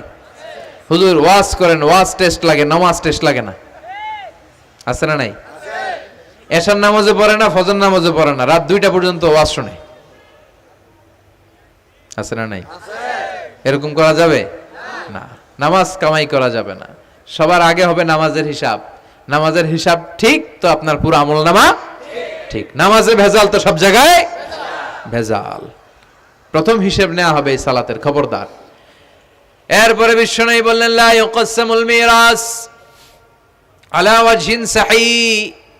বিশ্বনবীর হাদিস থেকে এরকম বর্ণনা পাওয়া যায়, এর মাফহুম হচ্ছে লা ইউকসামুল মিরাস আলা ওয়াজহিন সাহিহ, সহি পদ্ধতিতে মিরাজ বণ্টিত হবে না। লিযযাকারি মিসলু হাযযিল উনসায়াইন, সব বাবাদেরকে আল্লাহ বললেন উত্তরাধিকারের বন্টন নীতি তুমি মেনে ছেলে মেয়েদের মধ্যে বন্টন করে দিবা। ছেলেরে দিবা যদ্দূর, মেয়েরে দিবা অর্ধেক। কার আইন? কথা বলেন, আইনটা কার? ছেলেরে যদি 2 লাখ দেন, মেয়েরে চিল্লায় বলেন, ছেলে 2 লাখ পেলে মেয়ে কয় লাখ? ছেলে 4টা বাড়ি পেলে মেয়ে কয়টা বাড়ি? অনেক বাবা আছে মেয়েরা কয় মা তোর বাইরে সব দিয়ে দিলাম, তোর লেগে দোয়া করে দিলাম। হাত তুলছে এমনি। মেয়ের লেগে কি করে দেয়? আর ভাইয়েরে সব দিয়ে দেয়। এগুলো ডাকাত। এগুলো কি ভুই ঘরে মাশাআল্লাহ এরকম ডাকাত টাকাত নাই। দোয়া তো আপনি সবাইরই করবেন। ছেলে যেটা প্রাপ্য দিয়ে দেন, মেয়ে যেটা প্রাপ্য দিয়ে দেন, তারপরে হাত তুলে দোয়াও করে দেন। কথা বলেন। অনেক মা আছে ছেলেরে বেশি খাওয়ায়, মেয়েরে কম খাওয়ায়, আছে না নাই? ছেলের পাতে মুরগির রান, মাইয়ার পাতে মুরগির ঠ্যাং, আছে না নাই? দেখবেন ওই মা বাবার হয়তো অনেক সময় শেষ কালটা ছেলের বাড়িতে কাটে না, কাটে মেয়ের বাড়িতে, আছে না নাই? কারণ প্রকৃতিরও একটা মায়ের আছে না নাই? শেষ মাইরটা আল্লাহ দিবে। শেষ মাইরটা কার? আল্লাহ ছাড় দেয়, ছেড়ে দেয় না। আল্লাহ কি দেয়? কি দেয় না? আল্লাহর সব মনে থাকে। আল্লাহ শেষ খেলাটা খেলে দিবে। চিল্লায় বলেন ঠিক কি না? বাবা মা যারা আছেন সাবধান, উল্টাপাল্টা করেন না। এগুলো নিয়ে কত বিচার যে আমাদের কাছে আসে, কত মাসালা যে আসে। কেন করেন এগুলো? সমানভাবে আপনি ইনসাফ করেন, কিয়ামতের দিন আপনার বিচার করার সময় আল্লাহ আপনার উপর ইনসাফ করবে। আপনি ঠকাবেন, আল্লাহ আপনার 14 গোষ্ঠী উদ্ধার করে ছাড়বে। তিনি ভুলে যান না, তিনি ছাড় দেন, ছেড়ে দেন না। এজন্য মিরাসের যে বন্টন পদ্ধতি, আমরা যেন ইসলামের দেয়া পদ্ধতি অনুসরণ করি। আল্লাহ তৌফিক দাও। কিয়ামতের আগে ভূমিকম্প বেড়ে যাবে, আছে না নাই? কিয়ামতের আগে আত্মহত্যা বেড়ে যাবে, আছে না নাই? কিয়ামতের আগে ঢোল বাদ্য নাচানাচি বেড়ে যাবে, আছে না নাই? বাংলা মায়ের একতারা সুর কতই ভালোবাসি, দোতারা সুর কতই ভালোবাসি, বাজারে ঢোল বাজারে বাসি। বিষ্ণুই বললেন বুইস্তু আন উকাসসিরাল মাযামির, আমি ঢোল বাদ্য তবলা হারমোনিয়াম এগুলোরে ভেঙে মাটির সাথে গুড়িয়ে দেওয়ার জন্য এসেছি। আর ওই নবীর উম্মত কয় বাজারে ঢোল বাজারে বাসি। আছে না নাই? ঢোল বাদ্য বাজানো যাবে? এই হাই বিটের মিউজিক আপনি শুনলে আপনার অন্তরে নেফাকি তৈরি হবে। নামাজে মজা পায় না, কয়জন নামাজে মজা পায় না। তুমি আজীবন শোনো কুচ কুচ হোতা হয়, তো তুমি নামাজে মজা পাইবা কেমনে? আজীবন শুনে কি কুচ কুচ হোতা হয়। এখন নামাজে মজা পায় না, জিকির করে মজা পায় না, তেলাওয়াতে মজা পায় না, মজা নাই, মনোযোগ নাই। হৃদয়টাকে যে তুমি শয়তানের আখড়া বানিয়েছো, তুমি সালাতে প্রশান্তি পাবে কি করে? এজন্য এই মিউজিক্যাল ইনস্ট্রুমেন্ট থেকে দূরে থাকতে হবে, এগুলো অন্তরে নেফাকি তৈরি করে। আপনি দফ বাজাতে পারবেন? দফ, দফ চিনেন? ঢোলের দুই দিক আটকানো, দফের এক দিক আটকানো এক দিক খোলা, এটা বাজিয়ে আপনি নাশিদ পরিবেশন করতে পারবেন, সমস্যা নাই। বিশ্বনবী বিয়ের ক্ষেত্রে বলেছেন আলিনু আন নিকাহ বিদ-দুফুফ, এই দফ বাজিয়ে দফের ব্যান্ড পার্টি করে বিয়ের ঘোষণা দিয়ে দাও। ঈদের দিন বিশ্বনবী শোয়া কিছু ছোট্ট মেয়েরা এসে দফ বাজিয়ে নাচ গান করতেছে, ছোট মেয়েরা। সাইয়েদনা আবু বকর দেখে রেগে গেলেন, আমিজবারু শাইতানি ফি বাইতি রাসূলিল্লাহ, আল্লাহর নবীর ঘরে শয়তানের বাদ্য। বিশ্বনবী বললেন দাহু ইয়া আবু বকর, আবু বকর রাখো, ইন্না লিকুল্লি কওমিন ঈদ, সব জাতিরই তো একটা ঈদের অনুষ্ঠান আছে, হাদা ঈদুনা, আজকের দিনটা আমাদের ঈদের দিন, বাচ্চাদেরকে একটু আনন্দ উৎসব করতে দাও। এই দফ বাজালে কোনো ক্ষতি নাই। বিশ্বনবী মক্কা থেকে যখন মদিনায় হিজরতে গেলেন, কোন পথ দিয়ে আমার নবী আসবে জানার জন্য মদিনার ছেলেমেয়েরা পাগল হয়ে গেল। ওই পথে দফ নিয়ে দাঁড়িয়ে রইল। বিশ্বনবী সাইয়েদনা আবু বকরকে নিয়ে আগমন করলেন। ওরা তালা আল বাদরু আলাইনা বলে বিশ্বনবীর ওয়েলকাম জানালো। সুবহানাল্লাহ পড়েন। তালা আল বাদরু আলাইনা মিন সানিয়াতিল ওয়াদা ওয়াজাবা আশ-শুকরু আলাইনা মা দাআ লিল্লাহি দা أيها المبعوث فينا جئت من أمر المطاب جئت شرفت المدينة مرحبا يا خير دا طلع البدر علينا من ثنيات الوداع وجب الشكر علينا ما دعا لله دا পড়েন আল্লাহু আকবার। আমরা যেন এই সুস্থ সংস্কৃতির প্রচার প্রসার করতে পারি। ইসলাম বিনোদনের নিষেধ করে নাই, কিন্তু বিনোদন শুড বি হালাল বিনোদন, ঠিক কি না? আপনি অসুস্থ সংস্কৃতির চর্চা করলে ওইটা আল্লাহ অ্যাকসেপ্ট করবে না। সংস্কৃতিটা হতে হবে সুস্থ সংস্কৃতি। আল্লাহ তুমি তৌফিক দাও। বিষ্ণুবী যা যা বললেন, ভুইঘরের ভাইয়েরা, তার প্রতিটি আমাদের আশেপাশে চোখের সামনে পেছনে আছে না নাই? এটা ফিতনার যুগ। কিসের যুগ? এই যুগে আমানতের খেয়ানত হবে, এই যুগে নারীরা বেপরদা হয়ে চলাফেরা করবে, এই যুগে নিজের ঈমান বাঁচানো কঠিন হয়ে যাবে। এই কঠিন বিপদের সময় আমাদেরকে বাঁচাতে পারে দুইটা জিনিস। কয়টা জিনিস? চিল্লায় বলেন কয়টা? দুইটা জিনিস শুধু আমাদেরকে বাঁচাতে পারে। এক হচ্ছে আল্লাহর কোরআন, দুই হচ্ছে বিশ্বনবীর সুন্নাহ, ঠিক কিনা? এই দুইটা জিনিসকে মারির দাঁত দিয়ে আঁকড়ে ধরে রাখতে হবে, তাহলে সে পথভ্রষ্ট হওয়ার কোনো সুযোগ। This Quran and Sunnah hour way to জান্নাহ, ঠিক কিনা? আওয়াজ করে আমার সাথে পড়েন, কোরআন and Sunnah hour way to জান্নাহ। আওয়াজ বাড়ায় দেন, পড়েন, কোরআন and Sunnah hour way to জান্নাহ। এই কোরআন সুন্নাহ আপনাকে জান্নাতের ওয়েতে উঠায় দিবে, রাস্তায় উঠায় দিবে। এই কোরআন সুন্নাহর সাথে যেন আমরা সম্পর্ক বাড়াই, তাফসির মাহফিলগুলোতে যেন বেশি বেশি যাই, এলাকায় যেন ইসলামী হালাকা তৈরি করি, প্রশ্নোত্তর পর্ব তৈরি করি, এতে করে নিজেরা যেন সমৃদ্ধ হই, কোরআন সুন্নাহর সাথে যেন সম্পর্ক বাড়াতে পারি। আল্লাহ তুমি তৌফিক দাও। আর জোরে পড়ে আমিন। যারা এই লম্বা সময় আমার বক্তব্য শুনলেন সবাইকে আমি আন্তরিকভাবে শুকরিয়া জানাই। যারা এই প্রোগ্রামের অ্যারেঞ্জ করেছেন তাদেরকে আমি শুকরিয়া জানাই। এই যে শুরু হয়েছে ওঠা বসা, বসেন, এগুলো আপনারা শিখছেন কোথায়? 2 ঘন্টা আলোচনা শুনে এরপরে ওঠা বসা শুরু করে দেয়। এই কথাগুলো আমরা বলি, এত পরিবর্তনের কথা বলি, শৃঙ্খলায় যদি শিখতে না পারলাম তাহলে কি ইসলাম শিখলাম? ইসলাম তো শৃঙ্খলার অপর নাম, ঠিক কিনা? শৃঙ্খলা নাই, ওখানে ইসলামের কিছুই পালন হয় নাই, ঠিক কিনা? বসেন, আমরা একসাথে বিদায় নিব। যতগুলো কথা বলেছি কোরআন সুন্নাহর আলোকে বলেছি, বানিয়ে বলি নাই। তারপরে আমার মনের অজান্তে কোনো মিস ইনফরমেশন যদি আমার মুখ ফসকে বেরিয়ে যায়, সেগুলো যেন আল্লাহ তাআলা আমাদের স্মৃতিপট থেকে মুছে দেয়, আমরা পড়ি আমিন। সত্য, সুন্দর, কল্যাণকর, হকের পক্ষে যা বলেছি তার সবটুকুন যেন আল্লাহ তাআলা প্রথমে আমাকে আমলের তৌফিক দান করে এবং আপনাদের সবাইকে আমলের তৌফিক দান করে, আমরা পড়ি আমিন। আমাদের এই সময় ব্যয় করাটা, গভীর রাত পর্যন্ত বসে রইলাম, এটাকে যেন আল্লাহ আমাদের নাজাতের ওসিলা বানায়। আল্লাহ যেন আমাদের হৃদয়টারে নরম করে, আল্লাহ যেন আমাদের গুনাহগুলো মাফ করে, আমরা যেন ইসলামের পথে আরো এক ধাপ এগিয়ে যেতে পারি। আল্লাহ তৌফিক দান করো। আমাদের ঘরগুলোরে আল্লাহ তুমি জান্নাতের বাগান বানাও। শাশুড়ি বউয়ের মধ্যে যে দ্বন্দ্ব, এগুলো দূর করো। আমাদের ছেলে মেয়েগুলারে মানুষের মতো মানুষ বানাও, আমরা যেন আব্বা আম্মার খেদমত করতে পারি, দোয়া নিতে পারি, তৌফিক দাও। আল্লাহ যুবকদেরকে তুমি সাইয়েদানা ওমরে ফারুকের মতো, সাইয়েদানা হামজার মতো কবুল করো। ভুইঘর, কাজীপাড়া যুব সমাজ ও এলাকাবাসীকে আমি আবারও আন্তরিক ধন্যবাদ এবং শুকরিয়া জানিয়ে আমার বয়ান শেষ করছি। সুবহানাকাল্লাহুম্মা বিহামদিকা আশহাদু আল্লা ইলাহা ইল্লা আনতা আস্তাগফিরুকা ওয়া আতুবু ইলাইক।